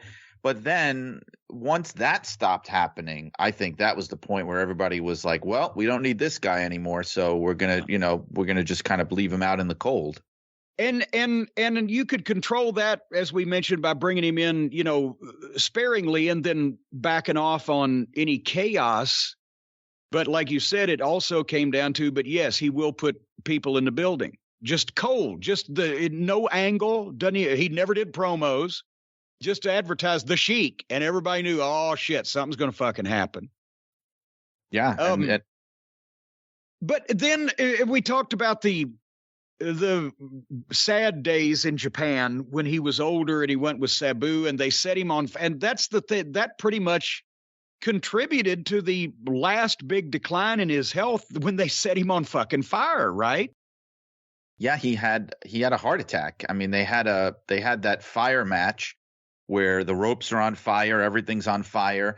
And here's this guy, I mean, pushing 70, and the barbed wire is melting because of the fire. And they're in there, and he could hardly get in the ring. So how's he going to get out? And you've got it's I think Tarzan Goto and Onita and Sabu, and they're flying out of the ring. And then Sabu, he flies out of the ring and then thinks, oh my God, my uncle's still in there. He looks back. He sees the poor guy in there. And you got to remember, and I'm thinking this when I'm writing it, we think of the Sheik and he's this monster and he's this maniac. This is a grandfather. This is somebody's grandpa now. This is with an artificial hip. Right. This is this poor old guy, and he's stuck in there, and they had to go in there and get him out. And he's got, all these burns on his back, and you watch the video of it, and he's outside the ring finally, and he's still in character. The guy is still taking swipes, throwing fire, yelling, and in his gibberish and everything, and he's burning up from fire. And then I guess he slipped into a coma after that and got out. They sent him home early. I mean, I guess. Yeah. Shucks. Yeah. Coma. He went back. Might as well go home. But then he came back. He took a couple of weeks off. Some people, I think sometimes people think that was the end of it. It wasn't. He took a couple of weeks off, recovered, and then went back and kept working. And that, and again, when we talk about you just can't give it up, you just can't quit. A lot of stars, a lot of celebrities don't know when to say, I've done it, enough is enough.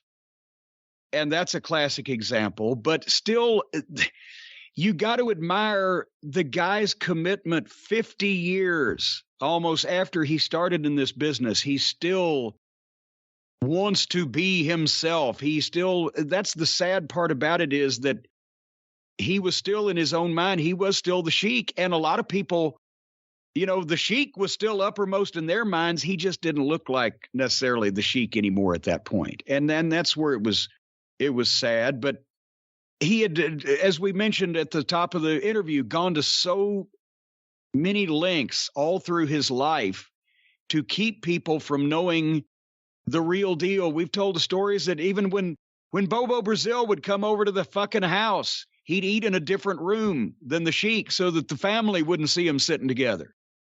He went to that kind of lengths to create this image, this persona of the Sheik, and carried it till the day he died, including in this is the most poignant capper I can think of for his story. You mentioned, and we'd heard that the preacher at his funeral called him by his real name once and referred to him as Sheik for the rest of the ceremony. Yeah, that's true. And I even reached out to that guy. Believe it or not, I found the priest because I have a copy of the funeral card, and that's in the book as well, but with the name of the Reverend. And, we talked a little bit, and he confirmed it, that that was the case, that everyone just called him Sheik. His grandkids called him Grandpa Sheik. His his nieces and nephews called him Uncle Sheik, and that's just who he was. Joyce called him Sheik. I mean, if you called on the phone and asked for Ed, he would cuss you out and hang up. There's no Ed here. I called once to the Sheik in 1988. Kevin Sullivan gave me his number. He said when I'd done promos plugging the Great American Bash in Detroit, I'd mentioned the Sheik also and done a little promo for that just because for fun. Nobody told me to do it, but I love the Sheik. And Kevin Sullivan said he liked it. He wants you to call him. And I called and he said, make sure you ask for Sheik. Well, he knew. He was very difficult to understand because he had that fast way of talking with that kind of accent.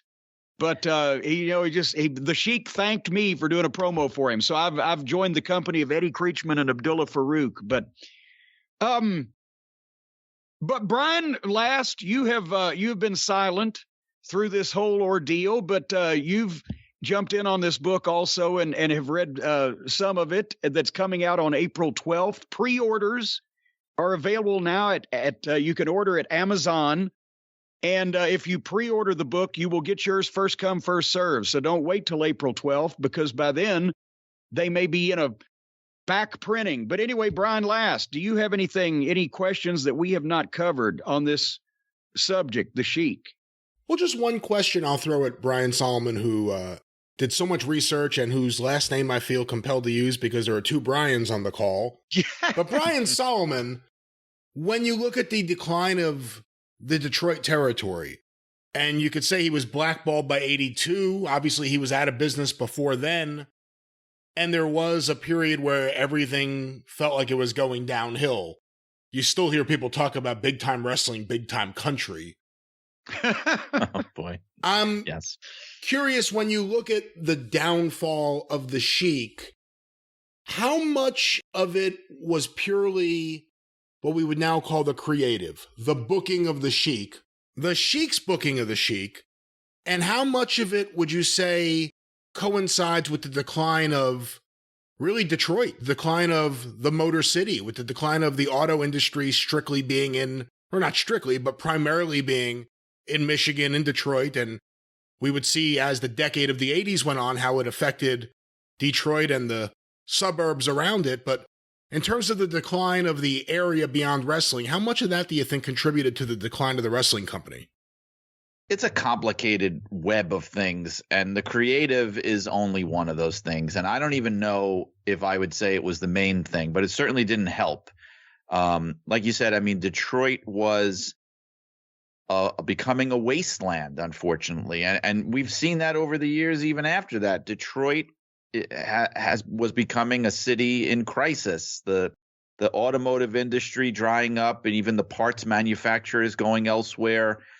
People leaving the city, a lot of urban blight and crime. I mean, even the Detroit Red Wings, who played at the Olympia, they started instituting, supervised parking because they had to prove to people that their cars wouldn't be stolen if they came to the hockey games. And sometimes people say that contributed to the Bruiser losing the war because he was at Olympia, which was in a tougher neighborhood than Cobo, and some people were afraid to go.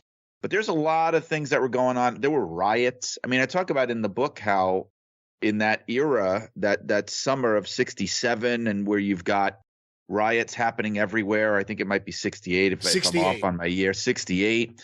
One of the biggest ones. I mean, it's historically big. It was like almost as bad as something you'd see from the Civil War riots, where they burned down all these buildings and people were killed, and police and civilians and maimed and killed. This is all happening right around, these arenas. I talked about how the Sheik, one of the reasons why he decided to drop the U.S. title to Bobo Brazil was to sort of give something to the people of Detroit that were suffering from all this racial strife. And he was trying to give something back, at least to the fans, that they would finally get to see their hero, who was an African-American, defeat the hated Sheik. So, the city was struggling for a long time. You also had things in the Sheik's personal life too. And the way I address it in the book, when I approach this, look, everybody has things in their life that they're not proud of. And, wrestlers their lives on the road. And I didn't feel the need. I don't want to bury anybody. I don't want to just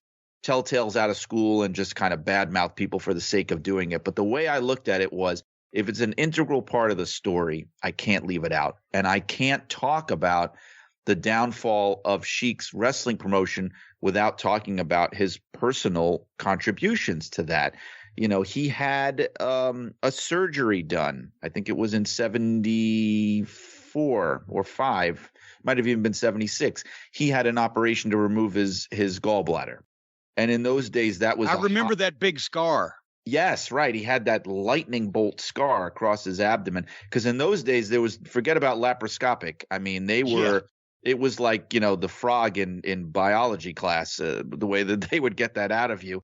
And so the painkillers and stuff sort of put him on the road to addiction, sadly enough.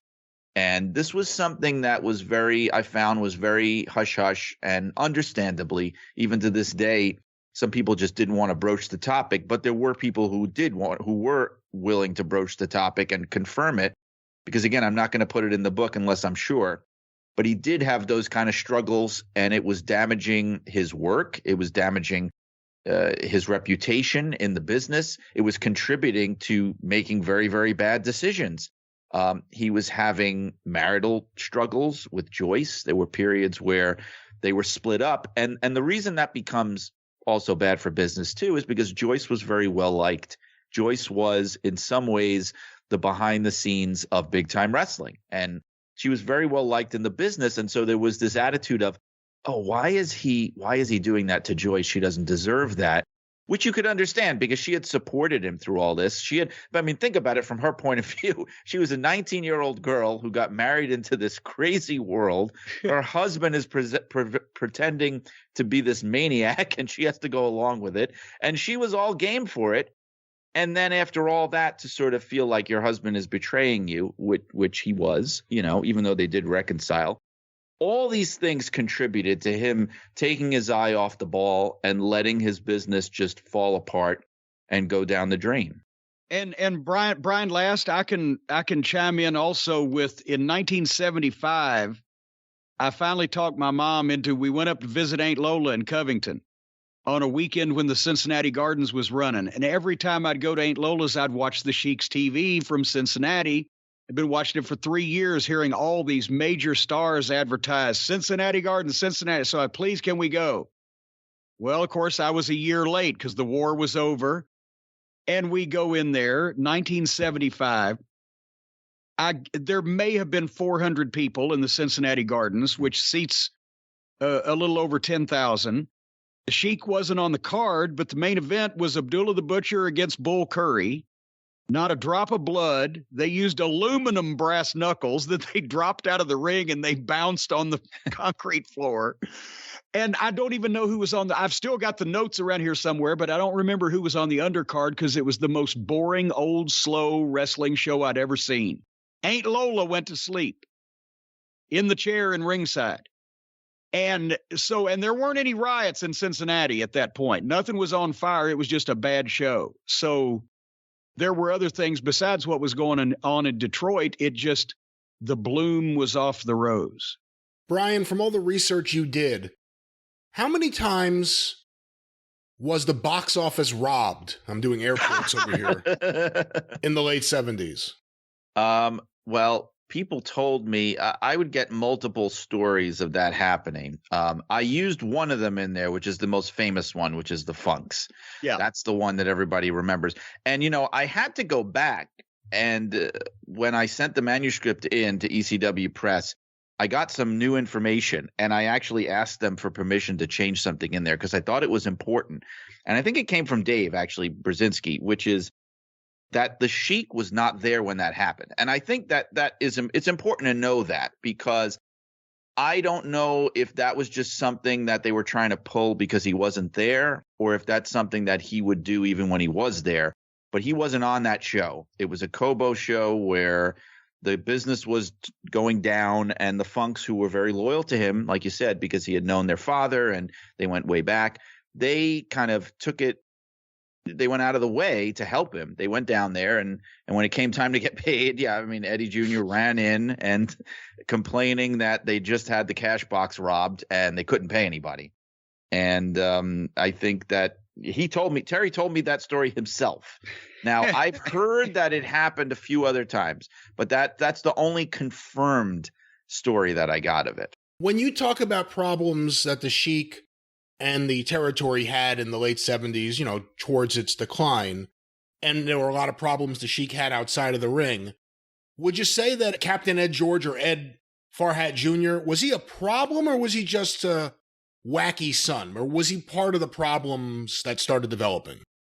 I think from a creative point of view, he definitely was part of it, because if you talk to diehard Detroit wrestling fans, a lot of times you'll get the impression that it was like the jump the shark moment is when all of a sudden Captain Ed George is out there and he's being pushed. I mean, it says a lot that the one time, you know, that the Sheik was really making an effort to create a new top star, it was his own son. And, you know, he was trying to make him into this, you know, blue collar kind of working class hero baby face.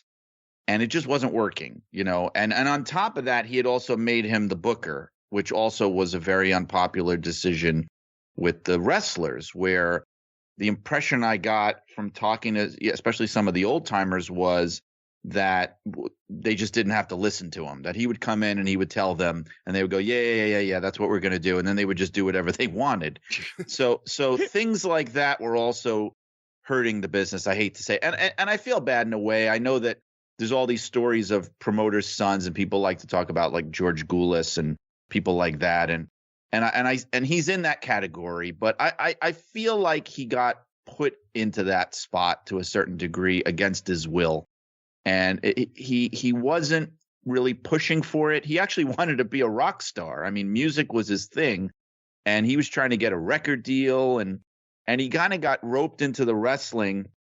And it's very telling that he stopped doing it. He only did it for about 3 or 4 years. He stopped doing it, not even when Big Time went out of business, but even right before that, when things were looking really bad, he just kind of ducked out and just got a regular job. I just don't think that his heart was in it to the same degree. And that's really what it came down to. He got put in this position. And I know RVD told me the story that I guess he had heard it from Sheik, that when Eddie Jr. finally approached him and said, "Dad, I just don't think I want to do this. You know, would you mind if I stopped?" And Sheik was like, "Well, why the fuck didn't you tell me this before? I'm not making you didn't have to be a wrestler. You know, all you had to do was tell me that. Why'd you make me do all this with you if you didn't want to be a wrestler?" Hey, at least Captain Ed George had a longer and more successful career than Bruiser's son, Leroy Redbone. There's so many like that. I mean, he did at least. It's every 70s promoter. Almost every single 70s promoter had a son in the late 70s or 80s who tried to break in, and some it worked, and some were George Goulas. It makes you wonder why Vince Sr. never tried to force his son to get in the ring. He's the only one who said no. He was the only one who said no. You can't do that.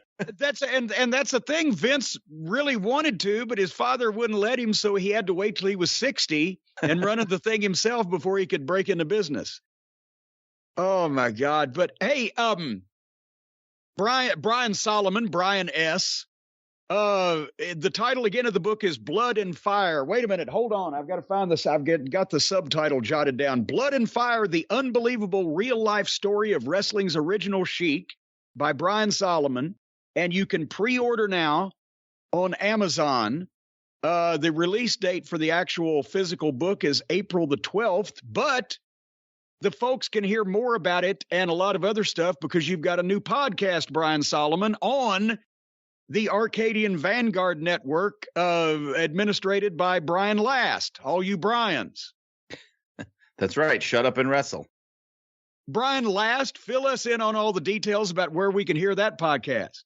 Shut Up and Wrestle with Brian Solomon. 2 episodes out already, and they've become very popular. You can check them out. If you want to avoid any of the big players, like let's say Apple, you can go directly to the website, suawpod.com, or of course, Apple Podcasts, wherever you find your favorite podcasts, Spotify. It is there right now. And of course, episode 1, Stu Sachs.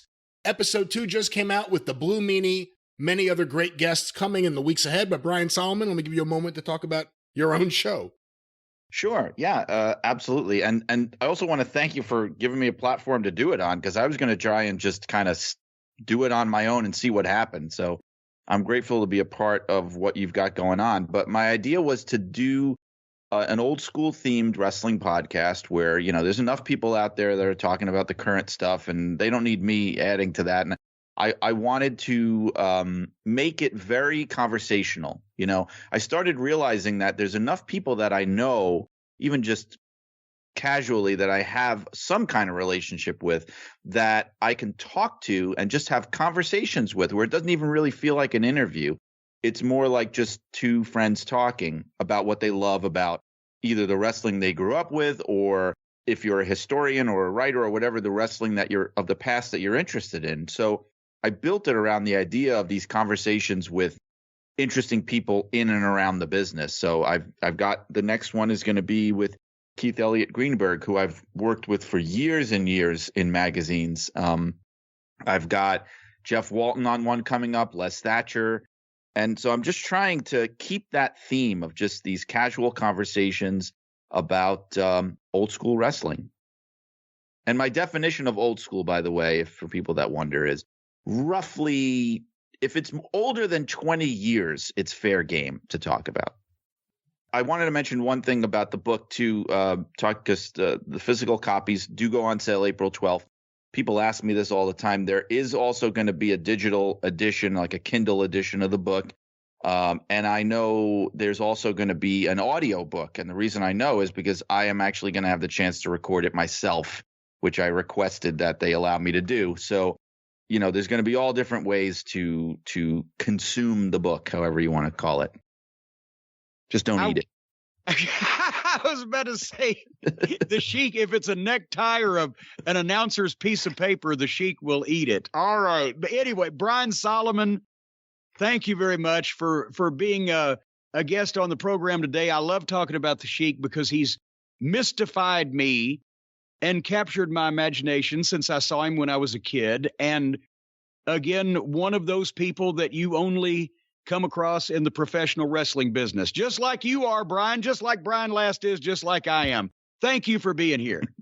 Thank you, Jim. This was a pleasure. I'm so glad I got a chance to talk about this stuff with you.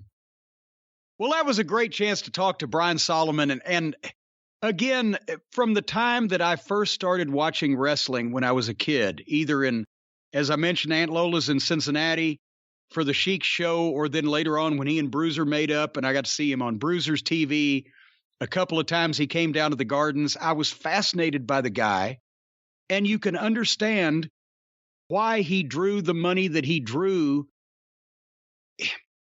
when he was allowed to do things that nobody else could do, because he was the best one at them. Nobody created that aura and that persona of craziness and violence and mayhem and whatever as well as he did, so they let him be the one to do it, and nobody else was allowed to, because then it would just be, as we mentioned, chaos, and it wouldn't get over. But one guy doing that shit on a mainstream basis in the biggest markets in the country for years, it worked. Anyway, we won't do that anymore, because anytime somebody comes up with something now that three people emit a loud fart over, by next week, everybody's doing it. Yeah, if the Sheik existed now, every indie would have multiple matches with guys with pencils running around. Yeah, and it would just be a mess. But anyway, I feel bad the way that finally the Sheik's body broke down at the end, and, you know, he just couldn't emit that aura anymore. And I'm just wondering if, again, back in those days, Brian, the days of the Sheik when he was first formulating himself, if they just had echelon fitness equipment around, he would have stayed in better shape for so much longer, don't you think? I think so, and considering how many rooms he could have had multiple home gyms with echelon equipment. Oh, yeah. In one room, he could have had the the sleek fitness screen. In another room, he could have had the smart rower. In another room, the stationary bike. And I could have put the auto-folding treadmill out in the backyard so that the whole neighborhood could watch it fold up by itself. I guess so, Folks, yes. If you haven't been working out enough, if you don't want to go to the gym and be around other people sweating and breathing on you, if you want to get in shape but you don't have time to get to the gym, Echelon Fitness brings the gym home to you. Whether it's a New Year's resolution or just a commitment to stay in shape, it can help when you have the world-class instructors like Nicole Griffin and Michael Brown. They're world-class, and they're instructors, and they're choreographing classes with music from your favorite artists like Tina Turner and whoever knows who else. That's my favorite artist. And you get a community of hundreds of thousands of people who can give you that extra push. My God, with hundreds of thousands of people pushing you, be like a Who concert in Cincinnati. Be careful. Ooh. But Echelon Fitness is the affordable way to get the workout equipment, the workout community, and an instructor's motivation because they provide you with thousands of live and on-demand classes. And I'll tell you what, if you take every single one of these classes, there's thousands of them. You'll sweat your balls off. You can work out anytime, day or night, and crush your fitness goals. Crush them, snort them up, and spit them out. As we mentioned, you can pick your class and climb the leaderboard and cheer each other on. If somebody strikes you the wrong way, you can boo them and hope that they fail. It's all available with Echelon. That's not how it works. No, focus on your own personal fitness goals and not booing people. I don't even think you can boo people, but don't focus on that either. Well, you got to be focused. But there are no heels in the world of fitness. Well, if you're barefoot, it's up to you. But the instructors are supportive, engaging, and fun. They really know how to get you moving. And if that doesn't work, then they'll start berating you endlessly until you finally perk up and get the lead out of your ass. There's around-the-clock classes for the family, including full-body workout programs, and I'm anxious to see what part of the body that they work out first. One membership will cover a family of 5. I guess if you don't have 5, then you can bring some neighbors in. Anyway, right now, for a limited time only, my podcast listeners get up to $840 off the MSRP on some of these fine products. Get this exclusive discount. You got to text DRIVE, D-R-I-V-E, to 818181. Again, that's DRIVE to 818181 to get up to $840 off the MSRP. Message and data rates may apply. Terms available at echelonfit.com/SMS. Membership sold separately. Yeah, I don't know. You think the Sheik would have gotten a membership? I think he probably would have stolen one some way. And then if anybody came and tried to take the equipment away, he would have cut him with a razor blade.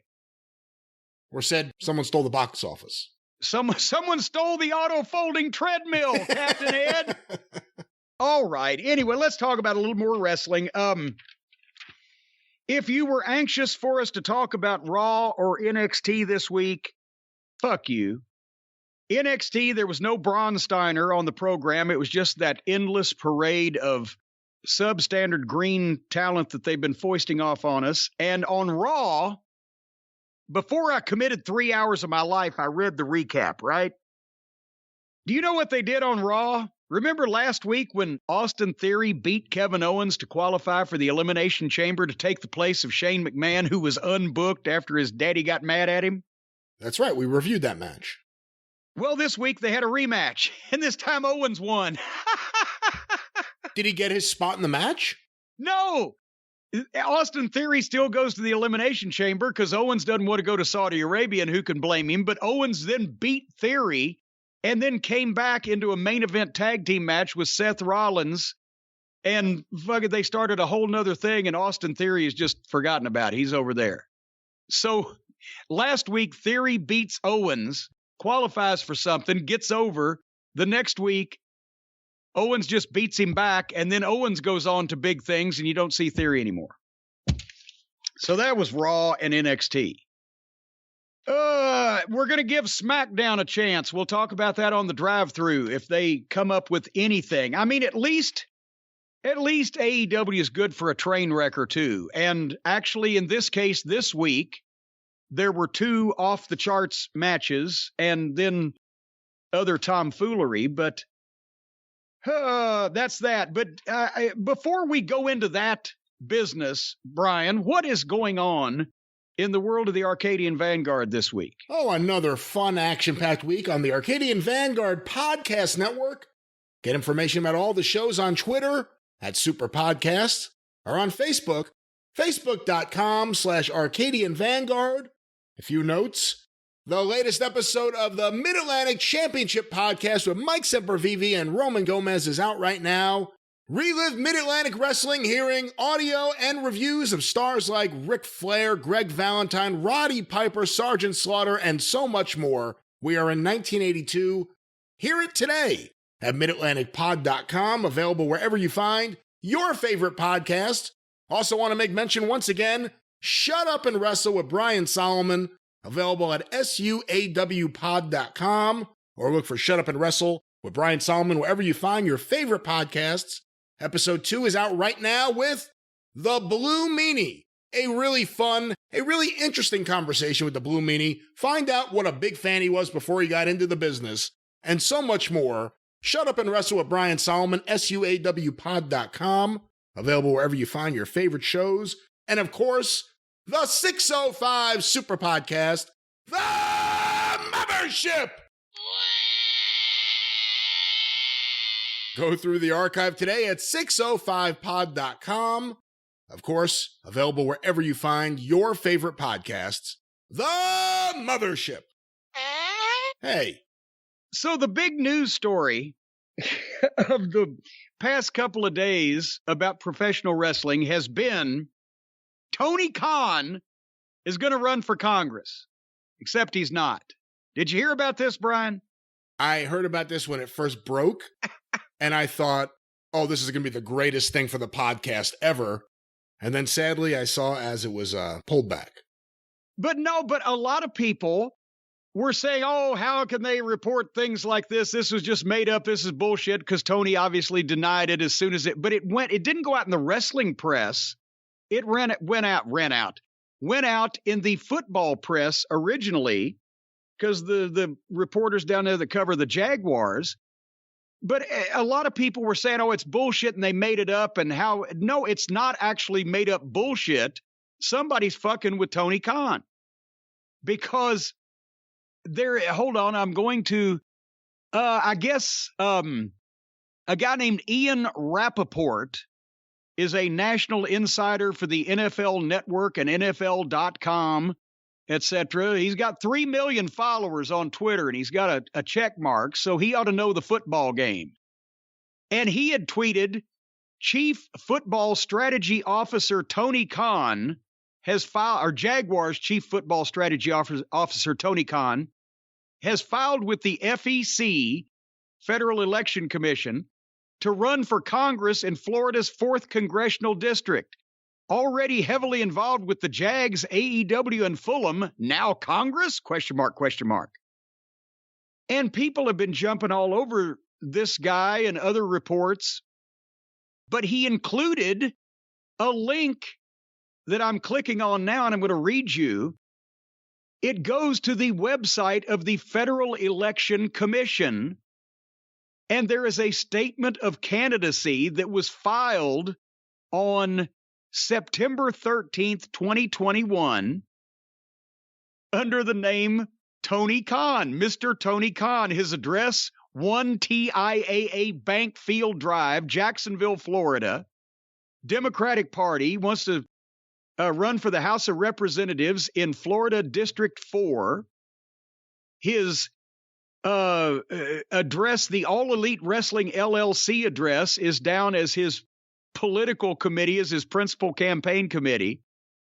And obviously somebody fucked with Tony Khan, and nobody knew about it until somebody stumbled across this candidacy filing. Now, here's the thing. He didn't, hold on, I'm going back to more tweeting. apparently Tony's attorney, or some attorney from the state of Florida at least, tweeted out a clarification that it wasn't correct.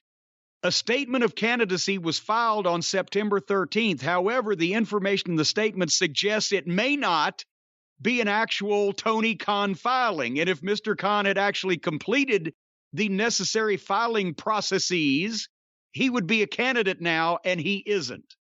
So somebody just, instead of rewriting Tony's Wikipedia page, went in and tried to register him to run for fucking Congress, but obviously couldn't follow through with all of the paperwork, which requires signatures and photos and legal filings and shit, but put his name in there, and they just found it from last September. Tony knew something was up when Jericho texted him early in the morning and said, "You're a Democrat?" Well, I guess now Jericho's wife won't have so far to go. What's the Tallahassee is the Florida capital, right? She'll only have to go over to Tallahassee to overthrow the next government. But apparently, that's what's gone on here, and everybody flipped out and went crazy over it. But somebody's playing ha-ha with Tony Khan about his political candidacy. What a dream for a politician to run against an opponent whose last name is Khan. Every commercial. Enough of the Khan jobs. We're ready to put Florida back to work. Speaking of back to work, they went back to work this past Wednesday night on AEW television. Brian, did you unfortunately see some of the things that went on? I believe I saw the entirety of the show. Well, again, I don't know. If you could just, you know what? AEW is the first television program I've ever seen in the wrestling business where you could take half of it and put a highlight reel together, and it'd be the greatest show you've ever seen. You could take the other half and put it together. It'd be the biggest fucking joke that you've ever looked at in your life. Here's a question for you, though. With all the talk that Tony's done about the forbidden door this past week, I'm just wondering, if the invisible hand goes through the forbidden door without wearing a glove, does it need to get a blood test? Just a question I had. Anyway, let's talk about this program real quick. Certain things deserve some time, a lot more doesn't. The opening segment, they tried to do the big thing for MJF. Wardlow to the ring, setting up the cardboard cutouts of MJF beating Punk last week. And they had old George Hamilton Roberts intro FTR and Tully and Spears. Spears comes out looking silly, and it makes it funny. He's got a jacket on with no fucking shirt and the skull cap on, carrying the chair, and I don't know. But anyway, finally, they wind up the big intro for MJF, and they have Justin Roberts read that whole thing, and it was some good stuff in there. And he comes out being carried on a throne like Lawler in Memphis coming into the Coliseum. And did you see the guys carrying him were trying real hard not to fucking trip and fall? And they did that with Lawler in the WWF as a spot one time. It wasn't real, but these guys had to go down a ramp. So it looked like they were suffering. And do we have was that just a random throne girl that he was making out with like two anteaters, or is that somebody that he's involved with? Or did she just decide to go for it? Yeah, I haven't heard anyone talk about that or any confirmation, but I have to figure it may be someone he knows at a minimum. But anyway, it was 7 minutes into the show before MJF finally spoke, but it's better than some of the matches. So they're still teasing the thing with Wardlow. He went to thank the person who made his victory over Punk possible, and it was Spears, not Wardlow. And then they showed a video of MJF's new shirt on the screen, and I guess they're missing Keith Mitchell already because once they got the video up on the screen, then they couldn't fucking get the camera shot back. But finally, MJF's cutting the promo. He's bragging, and out comes Punk. No music. He's serious. He's on the stage. Tony Schiavone goes over to him. And I got to be honest, and you know how much I like MJF. But Punk picked this up when he started talking because it wasn't really headed anywhere. There was a lot of, they put the production over the content. We were 10 minutes into the show or better, and all we'd seen is the glorious entrances and the heels being cocky. And did you feel like that it wasn't really kicking in until Punk came in and started picking up the pace a bit? You needed Punk to come in, and I thought it certainly picked up the pace, and he has a real intensity that's great, and it took a while, and I agree with you 100% about Spears. We'll get into Tully in a little bit. And the other thing is Justin Roberts. I've heard him announce wrestlers' deaths, I think. And it wasn't as painful as it was for him to do this. It was a little over the top, I think, in some of those elements. So Punk brings out Darby and Sting.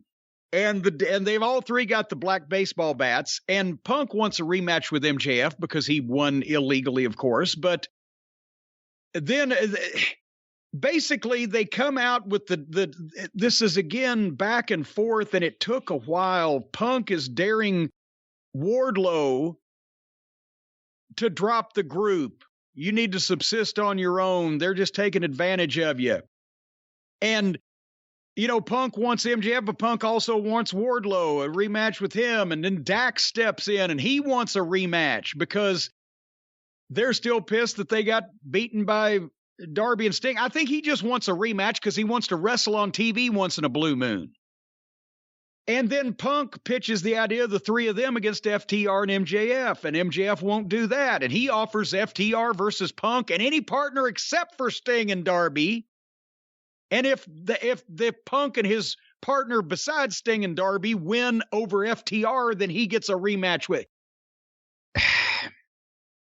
The best thing about this was that the opening segment sets up a match later on, and we've been bitching about that, right? Exactly. So they did that, but it was confusing to get there because everybody wants something else. And is anybody going to be sitting there taking notes like I am? Or were they just a little confused? And at the end, we'll talk about the ratings, but I believe the ratings were up this week. And again, yes, you show Punk in the opening segment. What have we always said? Then he goes away. Then you never see Punk again. Showed him in the opening segment. It ran a little long, but they had a lot of things that they clearly were trying to get into this one segment, including the Wardlow tease. But it made you realize that Punk and FTR were going to be on later in the show, and who's his partner going to be. So in that sense, they did something right. Well, and also, and we'll talk about the ratings afterwards. Remind me of that. Don't let me cut that off. But also they had the big reveal that they had teased. And there was curiosity about that because there's so many people it could be. Because the WWE keeps fucking up and giving their opposition every bit of talent that they need. So all these things, that's why this segment was not bad. And we could have been looking at the Puddin' Gang. So that's definitely a plus. I would have loved to have this 15-minute segment done in 8 or 9, I think, is the only thing that I had a problem with. But anyway, so they've set up what I thought was the main event. Then I realized, oh, wait, they got the Texas Death Match. So at least that match is later on in the program. We get to see FTR, we get to see Punk, and we get whoever. So now Tony Schiavone is in the back again. They've either got 16 interviewers or poor Tony is everywhere.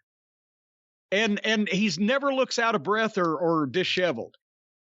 He's in the back with Andre Oleo, or AKA Mushmouth. I've been binging that Cosby documentary too now that you put me onto that. And I loved Fat Albert when I was a kid, but Mushmouth was my favorite. Anyway, why are they portraying Andre as a complete blithering simpleton? I understand he can't speak English or apparently Spanish because nobody can understand what the fuck he's saying. But we haven't established that he has the IQ of a fucking baked potato. And he's still talking about the kid that works for Sting. And they've told him, and listening to Andre try to talk is like enduring a root canal. And he's still wanting to buy Darby from Sting or something like that. And then we come to Wardlow's match. And this time the opposition has stepped up a little bit. He gets the Baker, formerly the partner of the Butcher. We never see the Butcher anymore, so now the Baker had to go it alone. And this was a little bit longer match, went through a break, and the Baker got him a little offense in, and then he got powerbombed 4 times. And then Spears comes in. And do you think they planned it like this, or do you think they stole our first review? Remember the first time Wardlow beat somebody with the power bombs? Put his foot on him. And then I said, and then Spears came in and wore the guy out with a chair and stole all the spotlight. They didn't say that then, but then ever since he's done it, the announcers say, he's stealing his spotlight. So is that the way they meant it to be, or are they stealing our review of what it actually looked like? Well, they're certainly listening. I'll put it that way. Well, they're listening. They're just not heeding. So the next big segment, let's talk about this for a second. A meeting with the dinner circle. Jericho's hot because Santana and Ortiz disrespected him, wouldn't tag him in their match a week or 2 ago. He's called a mandatory team meeting. There's Sammy's out there. There's Jake Hager's out there. And they and Jericho are the ridiculous faux biker gang outfits with the pleather vests with somebody flipping a bird and on a patch on one of them. And Hager's wearing a biker gang pleather vest with high water sweatpants. I don't know. What is this, a giant midlife crisis for Jericho that everybody's been drug into? Yes, although we could argue about when it actually started. I think it's been going on for a long time. But does he think they look like the Hells Angels or what? They look ridiculous. They don't look as ridiculous as he does. I don't know. Go back and look at Hager's pants. Well, Hager's been dressing like a golf dad since episode 1 of Dynamite. Yep, he's wearing the pants meant for a person a foot shorter than he was. What was that all about? Anyway, Santana and Ortiz come out, and Santana did a great job. Told Jericho he's the one that's been holding him down, that he only cares about himself. They don't want to play second fiddle anymore. It was a babyface. Even though Jericho is talking to them like they're the heels and he's the babyface, they're actually the babyfaces. They're in the right. The things that they are saying are true. And the people want, apparently, them to fuck off out of the dinner circle. So, anyway, Santana cut a good promo, and he told Jericho to thank Ortiz for talking him out of dropping him a long time ago because they want to be the tag team champions. Jericho got in, hey, I'm the influencer, because GFY worked out so well for him. He's just fucking... Moxley came in and wiped his fucking ass on Jericho's new trademark before Jericho was even seen on that program. So now he's trademarking the influencer. And Jericho tries to tell Santana and Ortiz all the things that he's done for them. They're the ones that lost to the Young Bucks. You're trying to get a tag team over, so you want to remind people that they got beat by 2 middle schoolers. And he says maybe he invited the wrong people from LAX. Should have been Homicide and Hernandez. And Santana snatches him by the throat. And then Sammy breaks it up.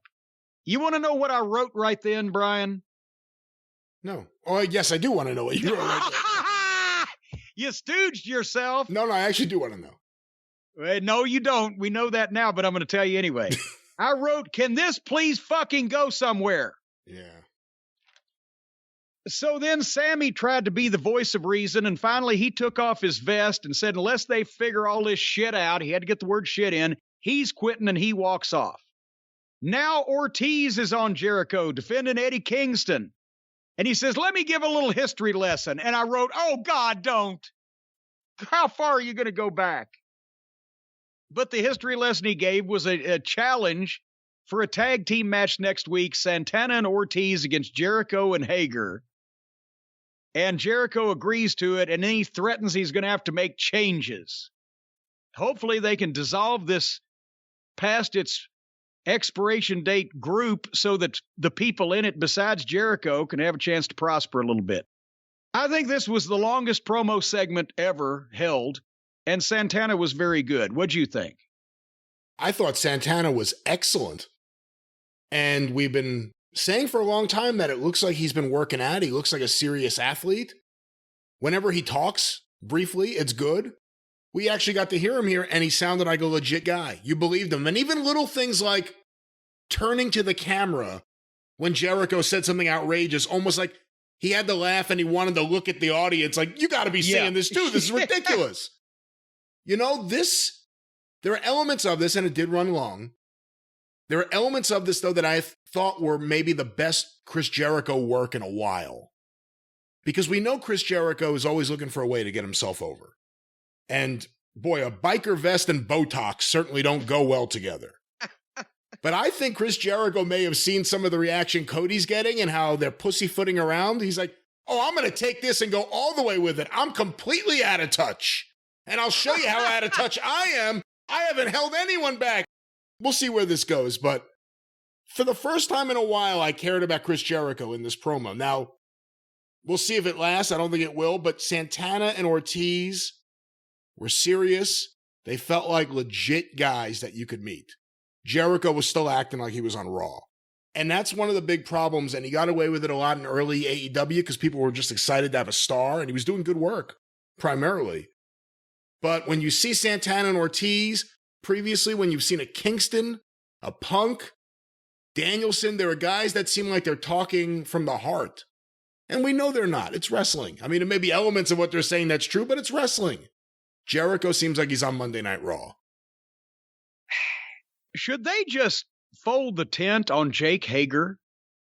What value does he really bring? That's the question. While they're looking at contracts to renew and people they're going to be bringing back, objectively, and I don't know the guy, so I really can't say anything bad about him personally. I'm just looking at him as someone who's seen his body of work.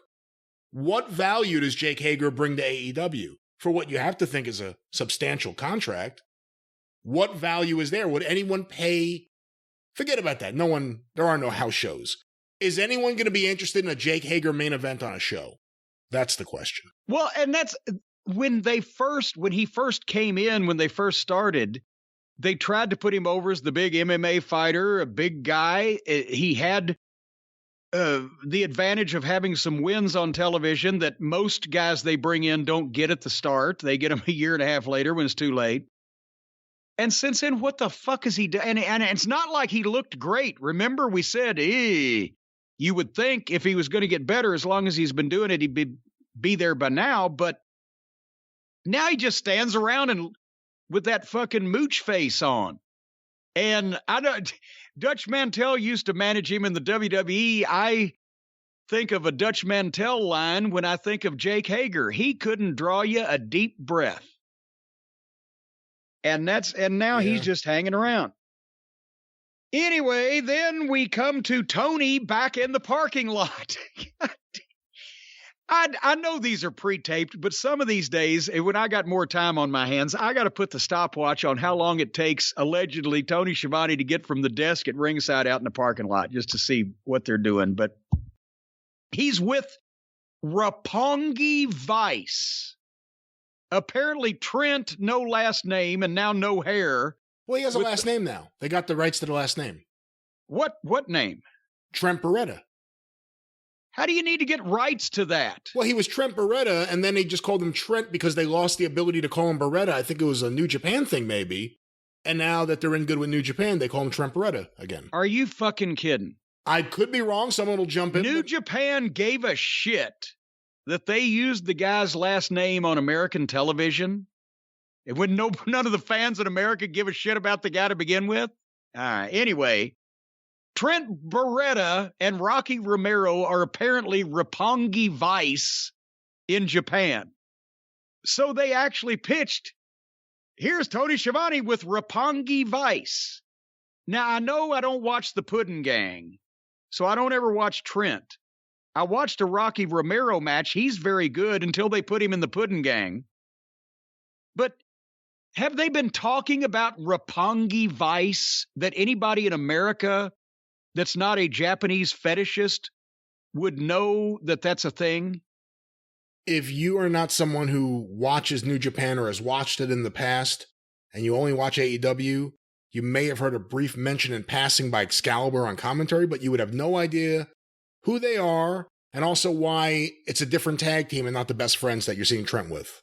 Yes. And of course, then all the AEW apologists are going, well, you got to watch YouTube. Well, fuck you. If it's not important enough to put on the real television program, it's not important. So they're doing an interview when the Hardley boys walk in and start a fake fight by telling them, well, I guess it's time now for us to start a fight. They actually say that. And as they start the fight, Adam Cole comes in from behind and nut shots one of the Roppongis. And then the Hardley boys get the other one to do their fake knee thing.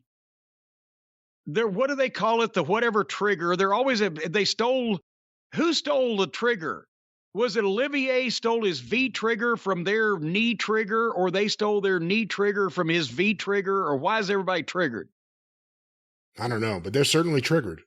Well, it looks as phony as a football bat. And then a guy in a leather jacket walks in with his back to the camera and joins in the fight and grabs, I think it was Trent, and threw him headfirst into the truck in the parking lot. And I'm like, who the fuck? And they say, it's also the guy's back is to the camera. And I think it was excrement said, it's Jay White. And waited for, I guess, trumpets from heaven to blow and the gates to open. Hallelujah. Jay White. Has the name Jay White been mentioned on this television program ever? Never that I'm aware of. Has Jay White, to your knowledge, ever wrestled in the United States of America? I've never seen a match of his. I know he wrestles for New Japan. But has anybody in this country ever even heard of him? And it's not even like the Roppongi Vice. At least we've seen these two chuckle fucks on the TV program before. This is a brand new guy that's never wrestled in this company, possibly never wrestled in this country. And they say his name like John Cena just walked in. And everybody would know, oh my God, it's Jay White. The world's about to change. No, it's not. It's like saying, hey, there's Barney Google. What? I was starting to be at my wit's end. Apparently, this guy's a big deal in New Japan, too, right? Well, I believe so, and I've heard good things about him, but when they debut him in a skit with the Young Bucks, it tells me exactly how he's going to be used. There's now a track record of guys coming in, they do something with the Young Bucks, and next thing you know, you don't want to watch him anymore. You've heard good things about him. Have you ever seen him wrestle? I don't think so. Okay. But I'm not sure. Well, but here's the thing. Before we take to heart the good things we've heard, you know who says most of the good things about people that wrestle in Japan, and then you know the people who parrot the things that guy says. So I got to see this guy for myself before I'm going to go out on a limb and say he's worth a shit. So we'll find out, apparently, because now he's here. Meanwhile, speaking of Jays, Jay Lethal on TV does a job and disappears again, but we get Jay fucking White, whoever that may be. To make a quick correction from earlier, apparently Trent Barretta was the name he used in WWE and Florida Championship Wrestling, but with a different spelling. So when he went to AEW, he just used Trent. It wasn't New Japan. It was a WWE trademark issue. He has since, I believe, received the trademark for Barretta, spelled Beretta. I bet you he could have made an easy deal with the WWE. They would have allowed him to use the name if he would have just not told anybody he ever worked for them when his mother pulls up with him in the minivan. All right, well, we'll find out about old Jay White, see if he's worth a shit or if it's another one of Uncle Dave's fucking fever dreams and Welsh rarebit fucking nightmares. But then came the big reveal, Brian. Came the big reveal. Isaiah Cassidy was to face the debuting talent that they'd been milking. That's, I think, along with as you may, Punk wrestling and et cetera, what got them this number, the curiosity factor. Because the one thing they do great debuts, shocking debuts of stars in AEW. They just then usually do the wrong thing with them from the start, and people are more interested in them the first time they see them than they are each succeeding time after that. However, I think this one may be different. Before I talk about the match, I will just say that this was Isaiah Cassidy, and his opponent was revealed to be Keith Lee, old Bearcat Lee. And I think this is without doubt the best debut match in the history of AEW. They did it right for once. I'm not sure I could say they. Maybe it was all Keith Lee. I don't know. I don't know this guy. But the Punk surprise debut and interview was obviously the big debut. But as far as a match, a first match for a new talent coming into AEW, this is the only time that I can think of in the past 2.5 years where they got it absolutely perfect. This was stunning. This was exactly what it should have been. This is how you get over. Not only that, but Keith Lee obviously feels like the shackles are off. Feels like he's into this. There was a world of difference in the way he carried himself and the way he did his shit from when we saw him on WWE television. He was confident. He was in control. He was dominant physically. Even when he sold, it was only for a moment. He came right back. He did all of his stuff. He showed the people what he could do. And he won convincingly, dominantly. That's the way. I don't care whether it's a new guy that nobody's ever seen before or whether it's a big star coming from another company. That's the way you make a fucking debut when you're a wrestler in a match. It was perfect. They showed it, the opening Beal, as soon as he grabbed old Isaiah Cassidy and gave him that Beal across the ring. I've been watching wrestling for 50 years now. I've never seen a Beal like that. Part of it was Cassidy. Obviously, he's a hell of an athlete, but they nailed it. Then they have Keith Lee do the leapfrog in the crossbody, then the slingshot crossbody. But this wasn't just goofy spots or even impressive spots nailed together. He toyed with Cassidy. He had the attitude. He'd lay his big bear paws on him. Or he'd give it that body block through the ropes. Hardy's at ringside, and they did a little ha-ha with that. They had Matt Hardy get so disgusted with Cassidy's lack of success that he climbs over the rail and leaves through the crowd. Those Hardy boys never learned the shortest distance between 2 points is a straight line. So then Mark Quinn tried to interfere, and he tried to pull the leg, and Keith Lee kicked him off. And that was an opening where Cassidy was supposed to do a springboard into a head snap on the ropes, but he missed it. He missed Keith Lee's head, missed something that big. But Keith Lee barely reacted. The hands got on him, so he kind of sold it like it was a flying face rake. And Lee just gets down to the floor off the apron, still on his feet, and is like selling his face like, what the fuck? And that way Cassidy hit him with a dive, and he went down. But as soon as he gets back in the ring, he's bear pawing Cassidy all the way across the ring, and then swatted him down, hit him with a pop-up into a fireman's carry, and turned that into a turnaround power slam. 1, 2, 3, boom. And he gets his hands in the air, and then the heels attack him. Of course, they have to. And I will say the afterbirth was not necessary, but at least they didn't fuck it up. But the heels attack him, and he rolls to the floor, and one does a dive, and he catches that guy and drops him on the floor. The other does a dive, and he catches that guy upside down and power bombs him onto the guy on the floor. And like I said, the afterbirth wasn't really necessary. And the shit-sniffing look that Keith Lee gets old because he does it a lot, and it's a little smug for a babyface. And they're going to be cheering the fuck out of him for a while unless they fuck this up, so he is a babyface.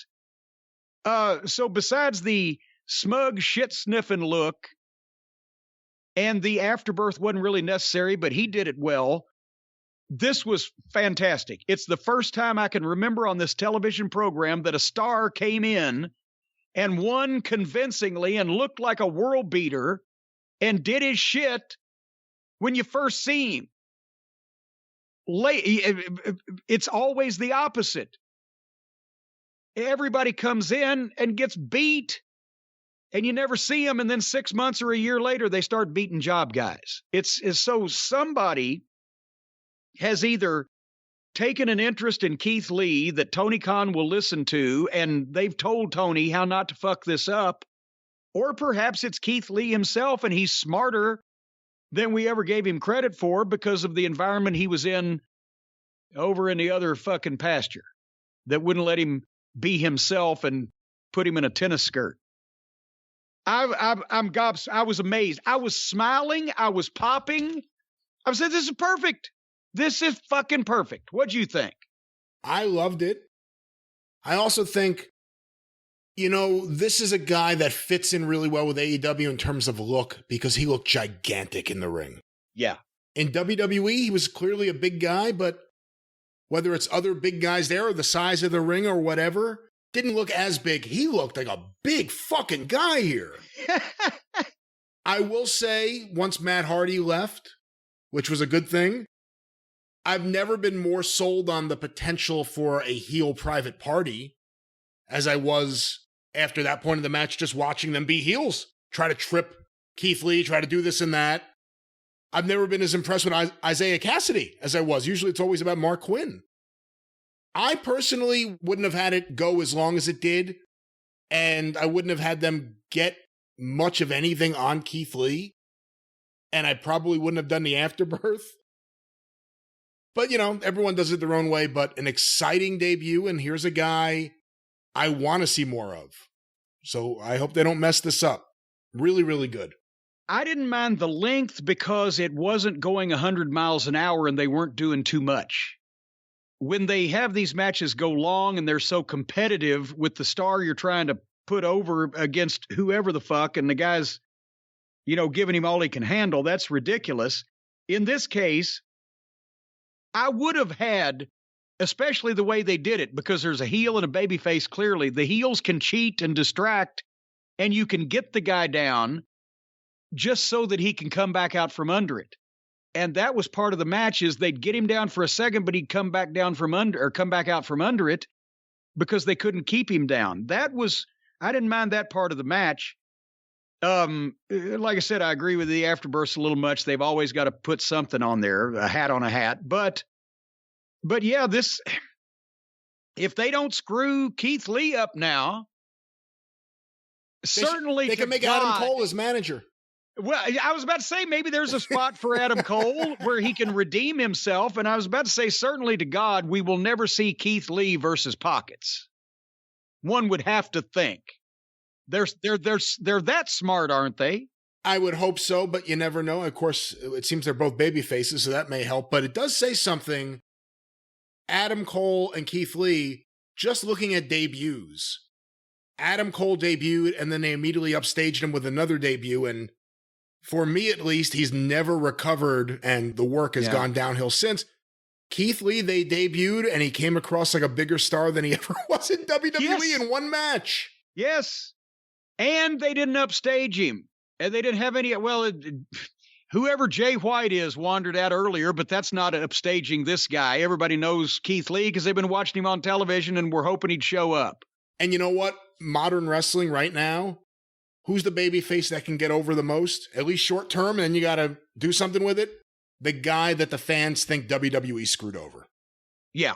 That's the guy they want to support. So if they don't mess this up, they could really do something special with Keith Lee here. Why were the people going apeshit for Ruby Soho? Because the WWE screwed her over. And then they dropped the ball on that. Everybody that comes from the WWE, it's not the people in the WWE that the fans don't like. They're the top guys. It's the people that they did like that the WWE wouldn't use, then fucked around and fired. And now they're naturally over. They're sympathetic figures. All you got to do is not fuck it up, which is why they've been fucking most of them up. But Keith Lee, and remember I had him when we did the WWE roster a long time ago. I said, who would be the top 10 guys? I think I had him in there, and that's when they fired him. And then I said, well, maybe Odyssey Jones can take his place. And the problems I've seen potential in Keith Lee from the time we started watching him on NXT. But remember, every time we would see him, it seemed like he got less over. It was less special. Was he hamstrung? Was he just miserable being there? And because this was a completely different person, the personality and the attitude that he had, the style of match. Again, he's not doing an NXT WWE style of match either. Yeah, because he was trying to do shit and allowing people to do shit to him over there. The guy was 150 pounds lighter than he was taking bumps. So this was a complete transformation. And now I'm hoping, are we going to hear different interviews, or is he still going to sound like Fraser Crane? I mean, I know he's got that element. That's the way he talks, kind of haughty like that. But hello there. Greetings and salutations. Yeah. I get a kick out of it when I think about it. I'm just hoping that that's something that Vince and somebody else over there had got a kick out of and told him to do, and he will now sound like a normal fucking adult person and occasionally get mad and have the Hulk smash in his fucking bass in his voice. We'll find out, but he hadn't done a promo yet, but the match was tremendous. And I'll tell you what, the way he's power slamming those guys and splashing them and cross-bodying them and everything, they're not falling on a mattress there. That's a big old boy to come down on top of you. Boy, I tell you what, though, I'm glad that I got the WWE rings redone years ago, or elsewise he could be making some pancakes. It's not like falling in, for example, a Helix mattress or one of these fine all-form sofas. Yeah. It's not soft and comfortable like that.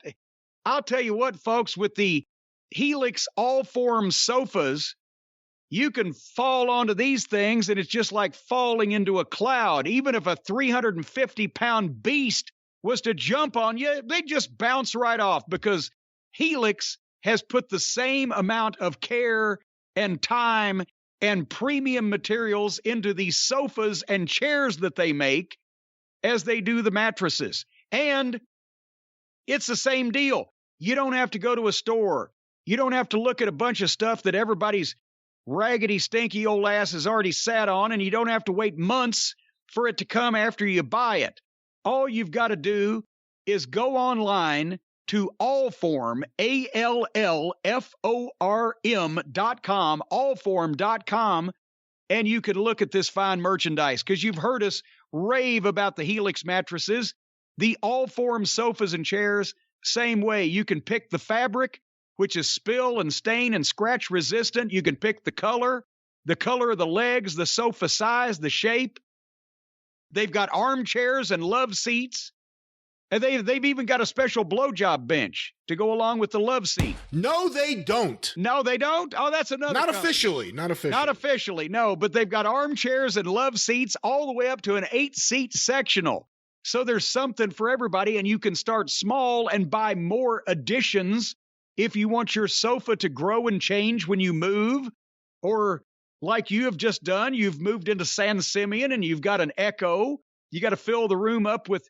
You now have a 72-seat all-form sofa, don't you? There are 5 seats, I believe, on my all-form sofa. Well, all-form sofa? Well, so you say. All-form sofas are also delivered directly to your home with fast, free shipping. And they'll bring it right to your door. And then, boom, you just set it up. And you know, again, Brian, from your experience, it's easy. It doesn't take any tools. And finally, you get the thing all set up there in your house. And if you don't like it, You don't need to worry about it because you get 100 days to decide if you want to keep it after you get it set up in the house. That's more than 3 months. And if you don't love it, they'll pick it up for free and give you a full refund. No need to do what I usually do. And if I buy something and it's not right, I just take it out back and set it on fucking fire. But Allform wants to do their part and offers exclusive discounts for teachers, students, military, and first responders. And they also offer financing and flexible payment plans. And a forever warranty. Folks, that's forever. So in your wills, hand down from generation to generation, the reminder that in 300 years after nuclear fire showers, if anything goes wrong with this couch, your descendants can get the money back. I am not exactly sure if that's how it works. It's a forever warranty. It says literally forever. In 300 years, that's still part of forever. So keep these things jotted down, folks. Your great-great-great-great-great-great-great-grandchildren may need them. Anyway, to find your perfect sofa, check out allform.com/JCE because Allform is offering 20% off all the orders for our listeners at allform.com/JCE. 20% off. What's 20% off a giant couch like this? That works into a lot of money. One seat. 20% off a giant couch like this. Yeah, okay. Allform. All righty then. Next on the AEW parade was the match that we had been waiting for. FTR against Punk and a mystery partner. And I wrote, it's not the main event. And I forgot the Texas Death Match is the main event. But at least we're going to see who the partner is, and they're doing it at the top of the 9 o'clock hour. So that was smart for the ratings. That's probably why they kept people. So anyway, we find out who Punk's partner is. Like Mussolini with Moxley. It's Moxley. So, all right, I said, okay, this is going to be the ultimate challenge. Can FTR and CM Punk make this guy have a wrestling match? That was the challenge. And they gave this one time, and I'm not going to go through every single high point and spot and twist and turn and change in momentum. But Dax and Punk started, and they wrestled. One tackle, drop down, reverse hip toss, kickoff, headlock, takeover, head scissors, kick out. Wrestling. And then Cash comes in. One tackle, drop down, hip toss, arm drag, more wrestling. I'm loving it. And then Moxley comes in, and he does that weird shoulder dipping, swerving body language. He looks like he's twisting in the wind. Bez from Happy Mondays, yes. I don't know that one. But he locked up with Dax, and they actually did some wrestling. It was headlock, takeover, one tackle, drop down, scoop slam, and then big kick, and then another big kick, and another big kick. He's sitting Dax there, and he's just hitting the ropes and kicking him in the chest. I guess he's trying. And the Punk and Moxley worked well together, except Punk did a back slap tag. Now I know what it's like when a child of mine brings home a bad report card. The disappointment. FTR did a little heat spot on Punk's leg and started heat, and they work like heels, and Punk's selling his ass off, but it was just a false set of heat because they wanted to give Moxley a comeback and then get the heat on him so Punk could have the last comeback. But as a result, they only got like 1 minute of heat on Punk's leg. And then when he tagged Moxley, Moxley made a comeback, but there wasn't that much reaction because the heat was so short. And then they go into a four-way, and both the baby faces did dives, and they all fell down and went to the break. Somehow, during the break, well, I don't say somehow, they got out there, but during the break, they replayed it on the other side. FTR picks Moxley up and double belly-to-back suplexes him through a table at ringside onto the concrete floor as a heat spot. As a heat, The referee is counting, and he pops up at 9 and rolls in. He beats the count back in, but they start the heat on this fucking guy in a regular tag match by double suplexing him through a table on the concrete. So now he can sell. Moxley is hopeless. If it was FTR's idea, say, hey, we'll start the heat on you by giving you a double back suplex through a table onto the fucking floor. If he had any idea of what the wrestling business was, he would have said, are you out of your mind? Cut me off with a knee to the back and let me fucking sell. But it's all got to be the garbage, indie, modern, outlaw, goofy wrestling. Anyway, at one point, I thought they were going to do, and they still may come back to it, I thought they were going to do some kind of turn with Moxley and Punk, because Moxley atomic dropped Dax, but Dax reached back. I think that's where he blind tagged, right? And then, but he suplexed Cash and went to the corner for a tag, but Punk wasn't there because he'd been distracted and then nailed off the apron by Dax. So I thought, oh, Moxley's going for the tag. Punk's not there. There's going to be, but they never mentioned it again. Did you see FTR give Moxley the Vegematic? Yes. Just barely. I love you, boys, Dax and Cash. I know you watch the tapes, but there's a reason why that it looked so good when the Midnight Express did it, and one of those reasons was Stan Lane's incredibly deep squat.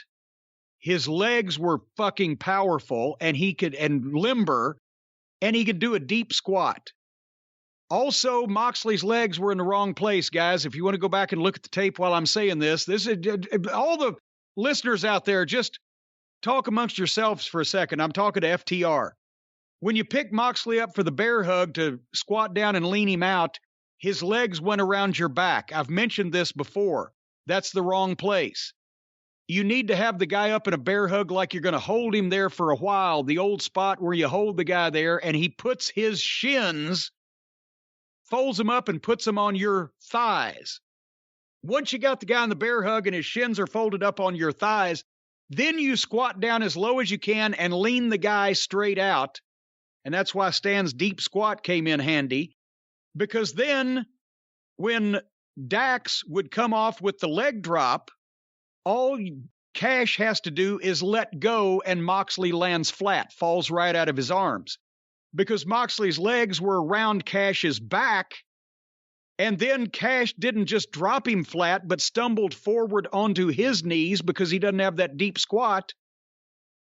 It kind of kerflucked up there. And Cash should have been a couple of feet farther out and toward his back about a foot. So when Dax comes straight off, he's going straight with the leg drop toward the opposite turnbuckle, because that's that straight line. That's when you know if you try to jump off with a leg drop a little bit toward the left side, you're getting off and the momentum's changing. Does this make any sense verbally to you, Brian Last? Absolutely. This is great stuff. I love when you give advice. So, well, it's not advice. I invented the goddamn thing. It's not advice. It's just telling you. This is not a fucking debatable thing. This is how you do the fucking thing, and that's how it works out. Instead, like I said, legs around the back. It brought both of them forward. Cash stumbled, positioning, whatever, but they were trying. Then Dax missed the elbow off the top rope, and Moxley clotheslined Cash and hit a shitty hot tag because the heels were tagging too almost simultaneously. He didn't lay there and sell and let the fucking heels tag, so the fresh heel comes in and tries to go after him, and then he evades that guy, and then both the heels are in when he dives and tags Punk so that Punk can come in, and both the heels are ready to feed. But it was a simultaneous tag, and I give up on hot tags. The people popped anyway because it was Punk, and this set of heat had lasted a while, but I'm tired of trying to advise people on how to do a hot tag when nobody is getting it anymore. And it's fucking ridiculous. Having said that, Punk made a comeback while still selling his leg from the brief heat from earlier, and it was great. Because now we know why the guy's not just 100% now. And then they even did a doomsday device, Punk and Moxley, which it was a 2 count, but they got it in. Here's another thing. Cash gives Moxley a spinning DDT on the floor. And he's going to be back up in a second. You can't kill Moxley. They hit Punk with the bell and a brainbuster and got a 2 count. Then they got more heat on Punk and hit the big rig on him, but Moxley saved. Then everybody's selling. And we got the double 1-2 in the ring with all 4 guys. This has been a good tag match, except for the picadillos that I've just picked out. This is far and away one of Moxley's best matches he's ever had, because they weren't fighting on the floor. There wasn't all the goddamn plunder in the ring. He was actually wrestling. And they gave him time so that they could do what they needed to do without rushing through it. And there was no trampoline business going on. I'm picking at nits because if it was the grade schoolers and the pudding gang out there, I wouldn't give a shit because they're hopeless. But since these guys, except for Moxley, are all top fucking guys and some of the best in the world at what they do, I'm giving constructive criticism. So it was a great match up to that point, especially for AEW, because there was more professionalism than normal. And then everything started going sideways when poor Tully got in the ring. Oof. Because Punk gets a submission on Cash, and the referee, Aubrey, is with the other 2 guys, and Tully rolls in, takes his suit jacket off, and starts swinging and swatting Punk with his suit jacket. He didn't just do it once to distract him. He does it several times. And I'm at a loss. If Punk has a submission hold on my guy, the referee's back is turned and the referee's busy with the other people in the match, and I'm the manager, wouldn't I come in and haul off and football kick Punk straight in the face to get him to let go of my fucking guy? Or would I take off my jacket and swat him in the head with it? I don't know what this was supposed to be, because yes, Punk let go of the hold and stood up, and there Aubrey turns around, and there's Aubrey is standing there staring at Tully in the ring, staring at Punk.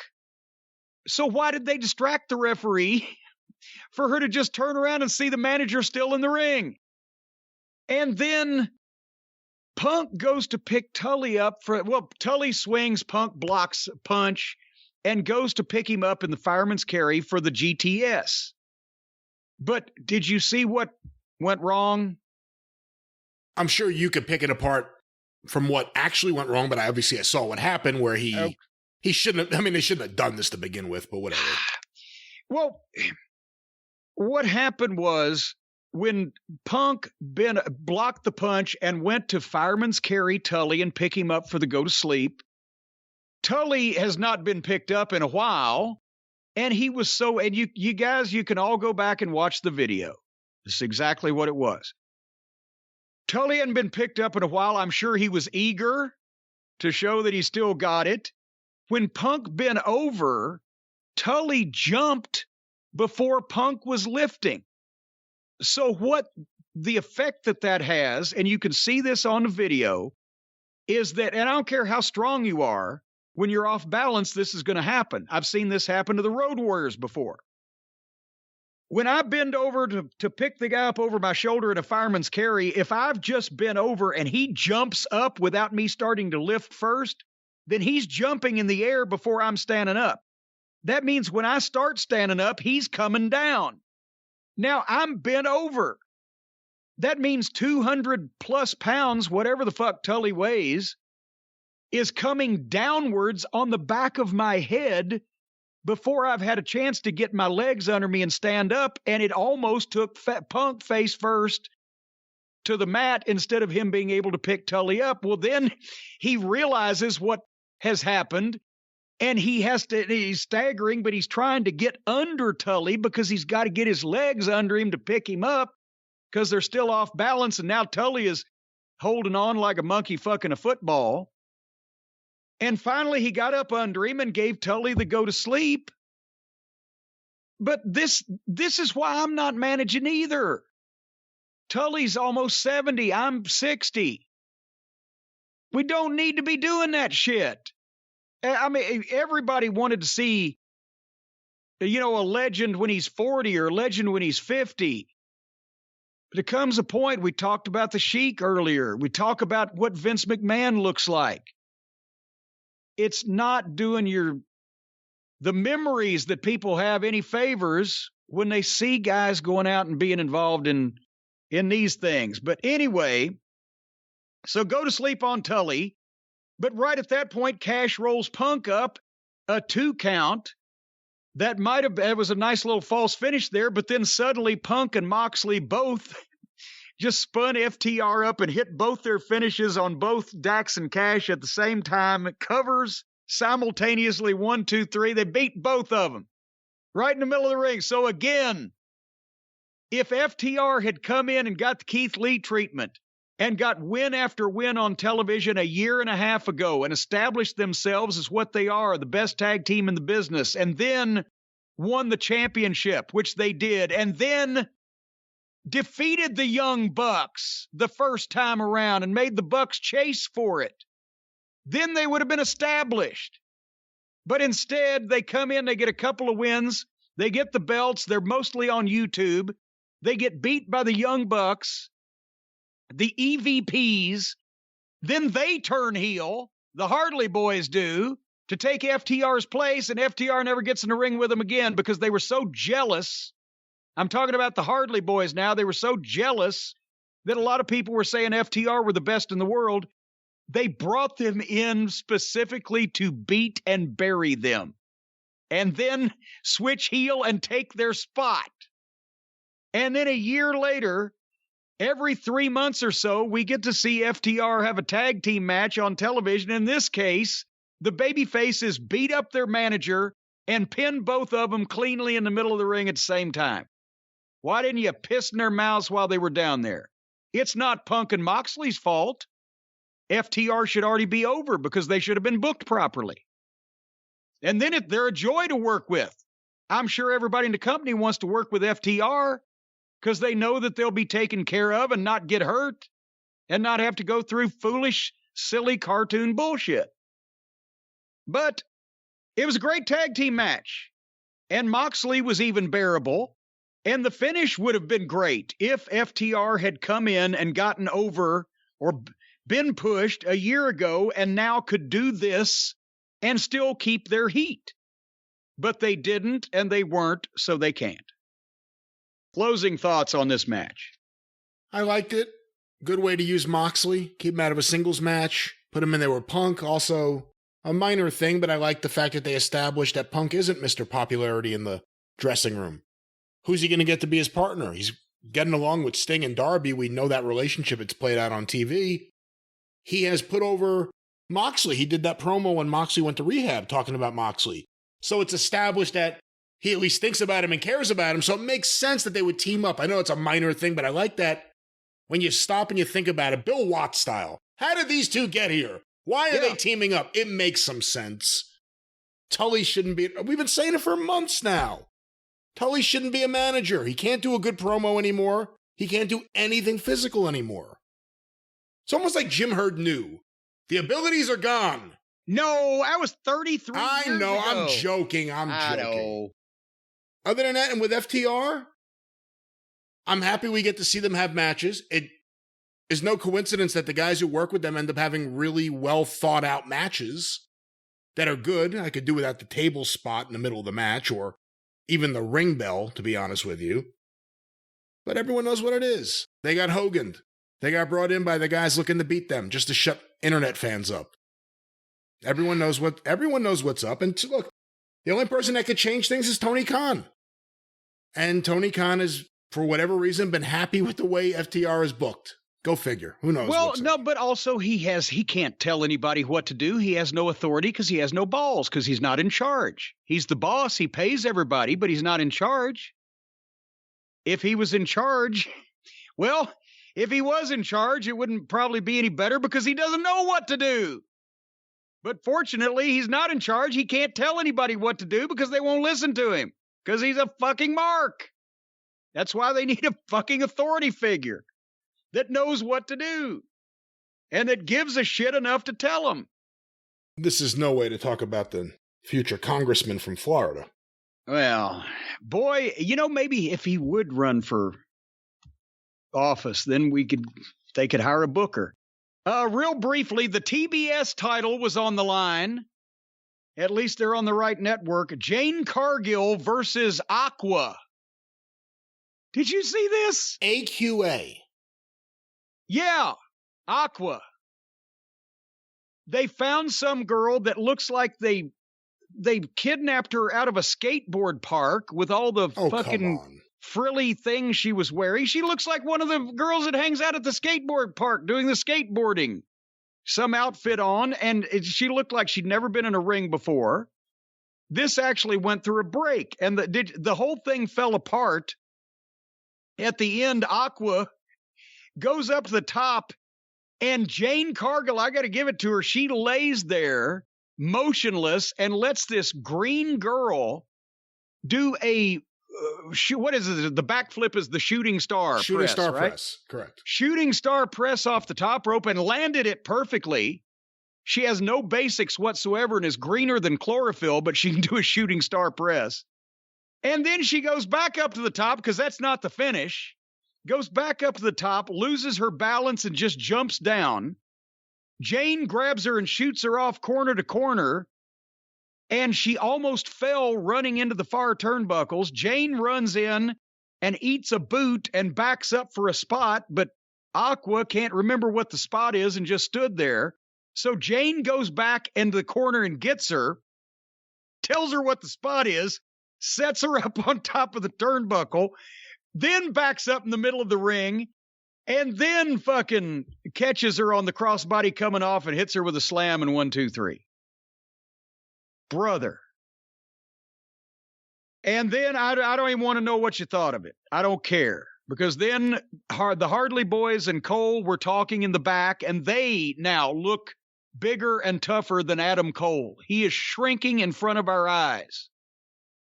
And then they come back for another match. It's 2 girls matches back to back. And this time it's Serena Deeb, who actually is an outstanding talent, in a 5-minute challenge against Katie Arquette. And Serena's heel and beat this girl in like 1 minute. They give Jane and Aqua 2 segments to stink the joint out. Serena gets another green girl and only a minute to do what she can do. And that was the women's segment. I was almost ready to turn the thing off, but I realized, wait a minute, we got a Texas death match coming up. I thought Serena Deeb was great. Well, she's great for a minute. Well, they're giving her some personality. They're giving her a little bit of mic time. They're giving her a little bit of No, they didn't give her any personality. She has it. Well, you know what I'm saying. They're letting her display it. Yes, and she did a good promo, and she had a good 45-second match or whatever. But again, you know, it just... Hey, does Mike Tenay have a lawsuit? Isn't Mike Tenay the professor? I think, well, it's going to be like a Ric Flair and Becky Lynch type of thing between Mike Tenay and Serena Deeb. I can see it coming. But anyway, I'm just saying, number one, break up the girls' matches a little bit on your formatting. And number 2, it's a good bet you can always give Serena more time than you can give Jane. Except, with these green opponents they're finding, I don't think anybody's going to do much good. But anyway, the main event. Brian, remember when we heard this announced and we said, well, why is this a Texas death match for the world title? Adam Page has never wrestled Lance Archer before. There's no long-running rivalry that this ultimate blow-off match should be booked for. It just out of nowhere, they're having a Texas death match. And we mentioned how that really didn't make a lot of sense, right? Correct, yeah. Well, fortunately, they didn't have a Texas death match. They built it as such. They built it up that way for the people who might have been wanting to tune in and see a Texas death match. It would have been nice if we got one. We didn't get one.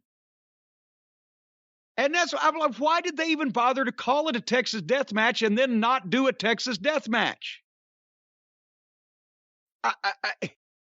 They get old Sunshine Roberts in the ring, and he announces the rules of the Texas Death Match. And I wrote, and it's not a Texas Death Match. Here are the rules of the Texas Death Match.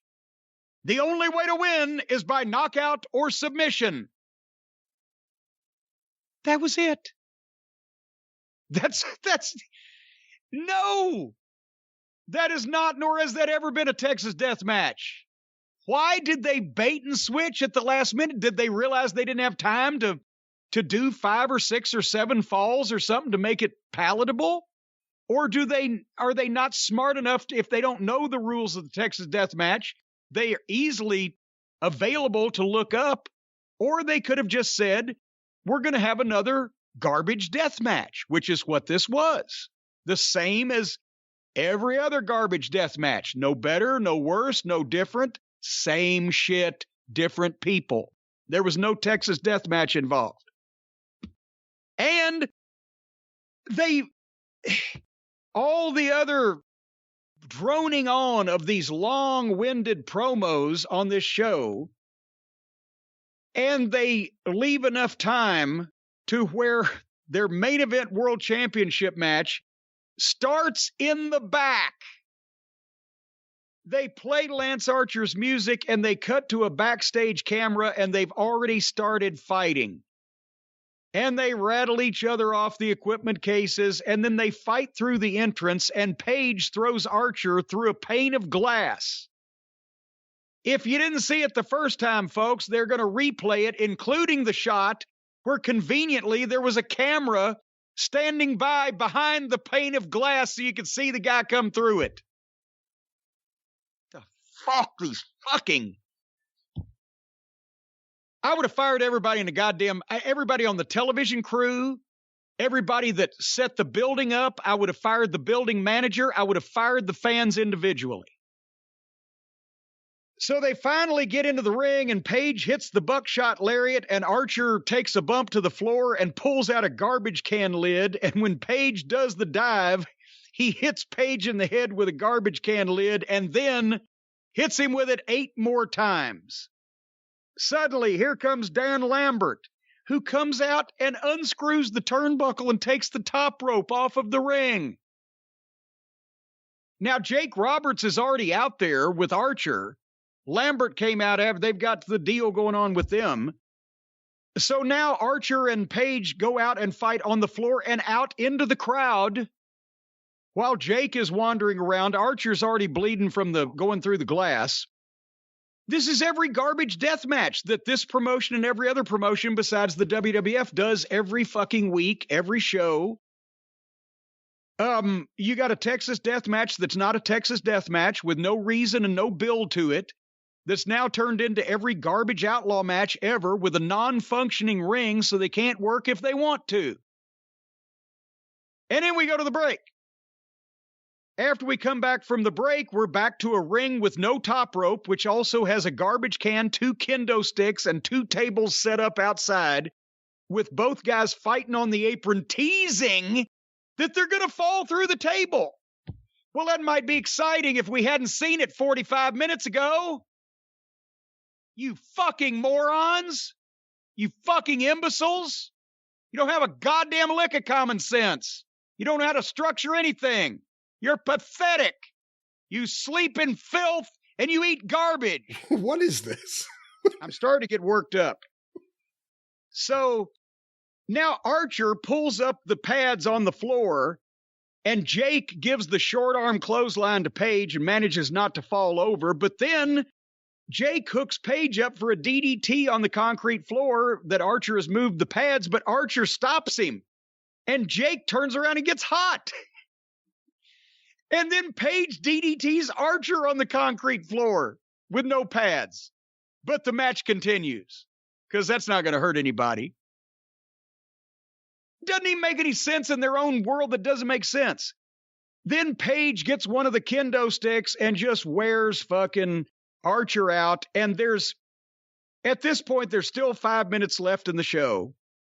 And Archer goes out and tosses 4 more chairs into the ring, and then pulls out a chair wrapped in barbed wire from under because that was, I guess, one of the fans said, hey, I can't sit in this chair. It's wrapped in barbed wire. So they took that up and threw it under the ring.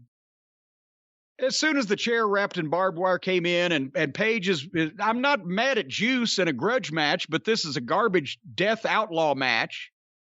So I was done. It's hot garbage. Oh, you didn't see the fork? They used a fork. Oh, he went all Abdullah the Butcher, Lance Archer, stabbing violently, quickly, Paige in the head. And at that point, I said, oh my God, I hope TBS isn't watching. And then they did a close-up of him licking the fork. Oh, good. So what you're saying is in 10 years, when another wrestling promoter wants to get on TBS, they will have the tape of this in their office, the program director, like I talked about the guy in Cincinnati having the Sheik's tape when Jerry Jarrett wanted to get television. And they'll say, no, this is why pro wrestling will never be on my fucking television station again. It's going to happen again in a few years, and they'll use this tape as the example. No, as soon as the barbed wire wrapped chair came out, I can't take this anymore. I don't know why I've invested as much of my time in this. If you didn't see this every week in every promotion, it would get over. We talked about it with the Sheik. But now it's just, and actually it wouldn't get over like the Sheik did, because at least his shit made sense in terms of he's trying to hurt other people instead of just do stunts for no reason. But this is marks entertaining themselves with the imitating, Abdullah the Butcher with the fork and doing all these spots and stunts. The marks are in the ring now. The marks are not in the seats. The marks are in the ring, and they're entertaining themselves, and they're entertaining potentially their core audience that, for whatever reason, doesn't get tired of this shit over and over. But this is why the audience never grows.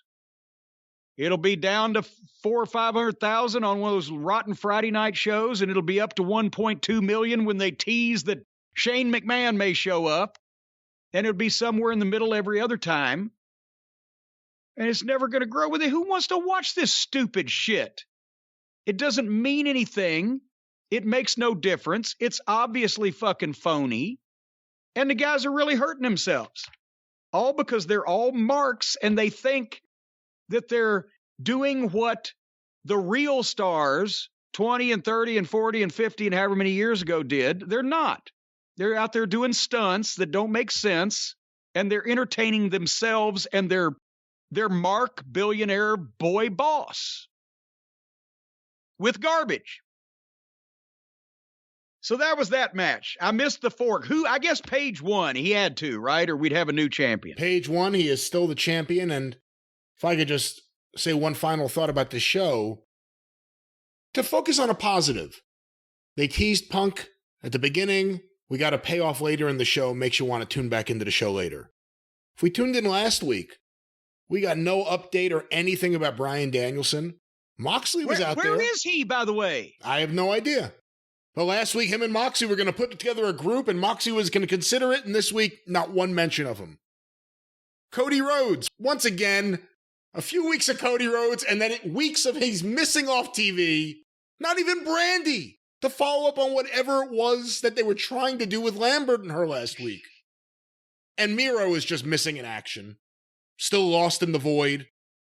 The godless void, I guess. Now, yeah, and here's another thing. A lot of the AEW apologists are again going to say, well, they've got so much talent, they can't put everybody on television. You don't understand because you've never written television, you idiots out there saying that, because you're all goddamn morons.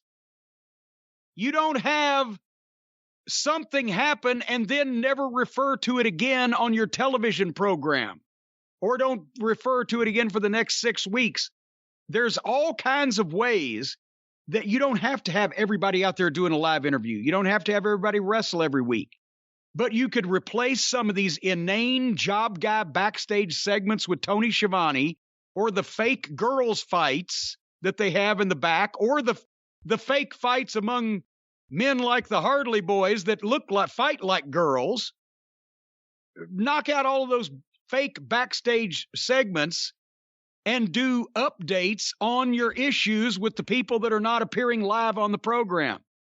And in next week, those people can appear live, and you can do some video updates on some of the people that was live on this week's program, but you keep your stars constantly appearing because that's how they get over, and you minimize the time that people like the Puddin' Gang and the mascots and the job girls take up on your program, because that's useless and counterproductive.